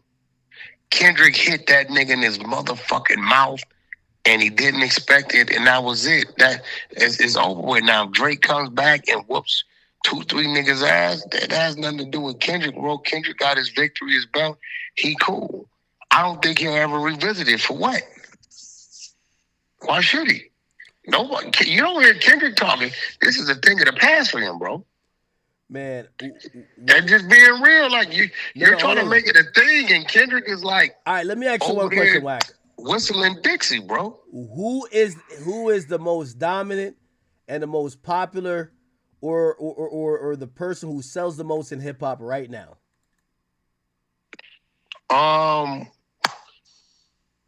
Eminem. That's cap. Eminem has not touched 400 in a while. Okay, all right. Between Drake has never done Eminem numbers, bro. Okay. Between Kendrick and Drake, you do know that, right? Okay, let's not use. You do know that, right? Let's not use them. No, you asked me a question, bro. I'm just telling you. Okay, between Kendrick and Drake, who right now is the rapper that's on top? Who do you say? Kendrick. Stop it, man. Stop. Bro, listen, this real shit. Right now, anybody the king of the West Coast is Drake. Bro. Drake's the king of the Bro, West Coast listen right to now. me. Listen, anybody in your chat who come from these streets gonna agree with this. It's always a nigga with a bully whoop every nigga's ass, right? And this other nigga, everybody whoops his ass. But that same nigga gets his ass whooped everybody could whoop the bully. For some odd reason, he got the bully's number. This is the same shit. Kendrick whooped him. Drake could be what he is, cool. But he whooped him, bro. And if you can't, there's no denying that. And Kendrick has moved on. He did the Super Bowl. He dropped another album, did great numbers with only 12 tracks. Went and did a tour. And he been at home chilling, bro. He ain't said nothing else. He ain't even add Not Like Us to the fucking album, bro. That would have boosted his numbers even more overall. He didn't even do that. So the fact that 2 years later, Drake is still got Kendrick on the brain. Right. He basically did it. He went on tour performing that song like it was going out of style. I never seen He's supposed to perform this song. I never seen Drake perform. I never seen Drake perform back to back for 2 years. Bro, Drake with the Philly nigga performed the Meek Mill's diss song. Yeah. Get the fuck out of here, bro. A couple months after. A couple months after. He didn't go for 2 years. He ain't go for 2 years. Kendrick ain't got nothing going on. Kendrick don't got nothing going on. He performed that shit for 2 years. Who? He performed. He performed it while he was in promo marketing mode, bro. He performed it for 2 years. He ain't had nothing else violated the nigga. Shout out to motherfucking Jay-Z, because he allowed it to happen. Violated that nigga, one of the biggest events in the world. Drake violated People thought Jay-Z he wasn't too. gonna let him happen. Drake violated Jay-Z too. No, he didn't. You ain't hear the album? Man, he ain't saying nothing impactful. It don't mean nothing, bro. What you mean he ain't saying nothing impactful? He did. It ain't. It's like it's nothing to where niggas like, oh wow, oh shit, run that shit back. He said something cool. You're whack. Listen, man. You're being real, bro. I mean, look, until Kendrick returns. Until Kendrick returns. Bro. Right now, Drake the king of the West Coast right now. Bro, Kendrick is controlling his narrative. Everybody knows when Drake didn't get back and he took 18 months, 2 years, it was over with, bro. It was over with. Man, I'm just being real, bro. It was over with. Like I'm trying to tell you, man. It took him too long to get back, bro. Like Kendrick came right out, dropped the album. Same year. Listen, man. Whack. I'm just being real, bro. It's okay. They still got a little bit more room on the OVO bandwagon, man. It's basically Drake won the war. Drake won the war. That's a fact. No, bro, ain't nobody gonna agree with you with that. You won the war. Bro, he's still outselling Kendrick. When you start he broke. Hold on. Whack. Do you know? Wait, whack.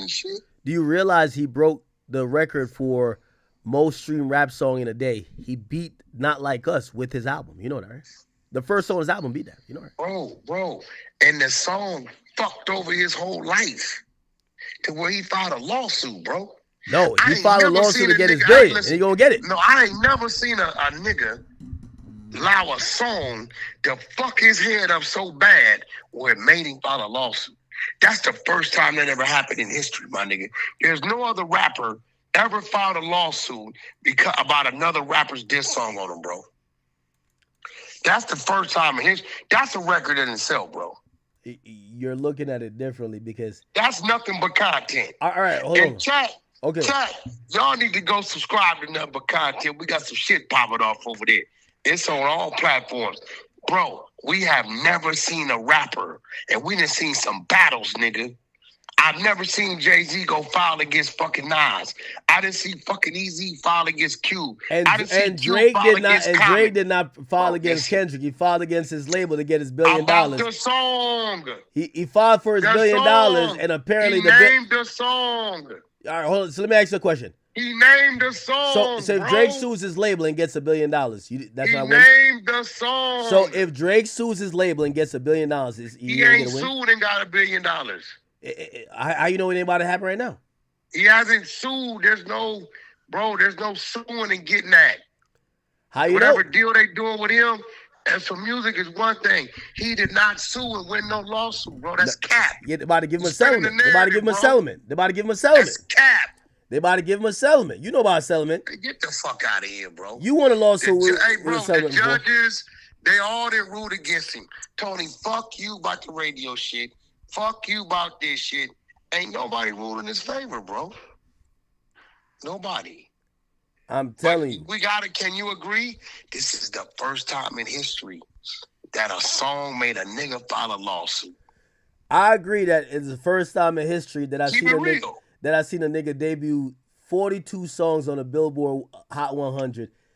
Not even Taylor Swift or Michael Jackson ever did that shit before. He broke every damn record. And by the way, and Kendrick will never do some shit like that. So we just got to be honest, man. Drake to go. Bro, listen. When Kendrick did what he wanted to do, he won. That's all that matters. It's about who won the war, man. The war was won, nigga, when the nigga waved the white flag and said, I ain't responding. Drake never wears the white flag. He did. Nah. What the fuck are you talking about? That was not a white flag. Oh, my God. Hey, Whack, bro, we got to bring you over here to the OVO side, man. We could probably work on getting... Whack, you got some work to do? You got some work to do, but we could work on you getting your chain, too. Hey, listen. I fuck with Drake, can't say nothing to me because when the battle started, I had Drake up the first 2 songs. Nigga, I'm just being a critic. You get what I'm saying? So what I'm saying is... Drake's still up. I mean, he up it's in the his war. own. He lost that. He lost that. Why we not even talking about the battle no more. We talking about right now the nigga who run hip hop. Who run hip hop right now, Whack? Say the name. Hold on, Whack. You can whisper his name, bro. Who run hip hop right now? Talk. NBA YoungBoy. It's a fact. Drake ain't hip hop like that, bro. He like, he in his own lane, some melodic type rock wave. Harmonizing and he rap with it, bro. He got a unique style. Shout out to him. But nigga, if you want to know who running, NBA YoungBoy, this is a fact. Whack. Name me one NBA YoungBoy song. Bro, didn't you go to the concert? I know, I did. What did you see? I know, I seen some good shit, but I'm saying You Okay, say you run you it. asking me a Name me question, one bro. song by NBA YoungBoy. Bro, that ain't my type of. I don't listen to that young shit. You know All that. right. So why you say he run it just instead of asked Drake? You because, just said bro, you told me that your favorite Drake song is "Too Hard for the Radio." I don't have no favorite Drake song. I got favorite DMX songs.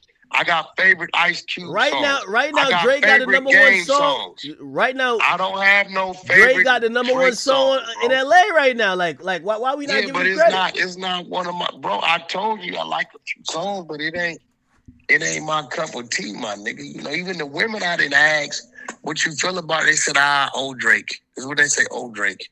We listen to old Drake. Swear to God. You asking women that? Stop it. I swear to God. They tell me they listen to classic. They said old Drake. Nah. They ask your chat, old Drake of this Iceman Drake. See what they say. No, they like both of them. They listen to Don't Worry. They listen to classic. You listen to WNBA? Oh, fire. Yo, he got this one song called Little Birdie. It's like a Florida type. I was doing life in prison, and I had to give you 5 Drake songs. I'll be in that motherfucker, bro. You know Family Matters. I don't. You know Taylor Made where he had Pac on the song, dissing up Dot. You know. What are you talking about? Talking about shit they made him pull down? Yeah, but you know it. AI shit? Then you know push-ups. They humiliated the nigga and made him pull it down. They didn't even let him rock out with it, bro. Man. I mean, shout out to Drake. He doing his thing, but I'm just saying, Kendrick been over there. He ain't even thought about this shit, bro. It was like 18 months, bro. Wow, you got to give credit where it's due, bro. At the end of the day, when it comes to at least Drake gave the game 100. Has Kendrick given the game a song? Nigga, 4, 5, 6 of them. What are you talking about? A big song, though. We not talking about them like, What throwaways. are you talking about? Ain't no throwaways, bro. What the fuck you mean? He gave a bunch of throwaways. Nah, ain't no bunch of throwaways. Drake got the stimulus package. He got the stimulus package. You got your dumb ass mind. Yo, like, bro. put it like this. Kendrick, Kendrick put a bunch of West Coast niggas on his album. I hear one of them is homeless right now. Drake put Molly Santana on his album. She charging $500K a feature. She's lit. 10 million monthly listeners, going crazy. What's that got to do with Drake if a nigga homeless, bro? That ain't got No, because I said Kendrick gave ain't signed nobody, bro. He ain't signed none of them niggas. Kendrick not giving out stimulus packages. He not giving out stimulus package. I mean, end of the day, he's not a colonizer. Nah, it's because he don't got no impact. I mean, bro, a nigga give you opportunity, you do what you do with it. He ain't no motherfucking babysitter.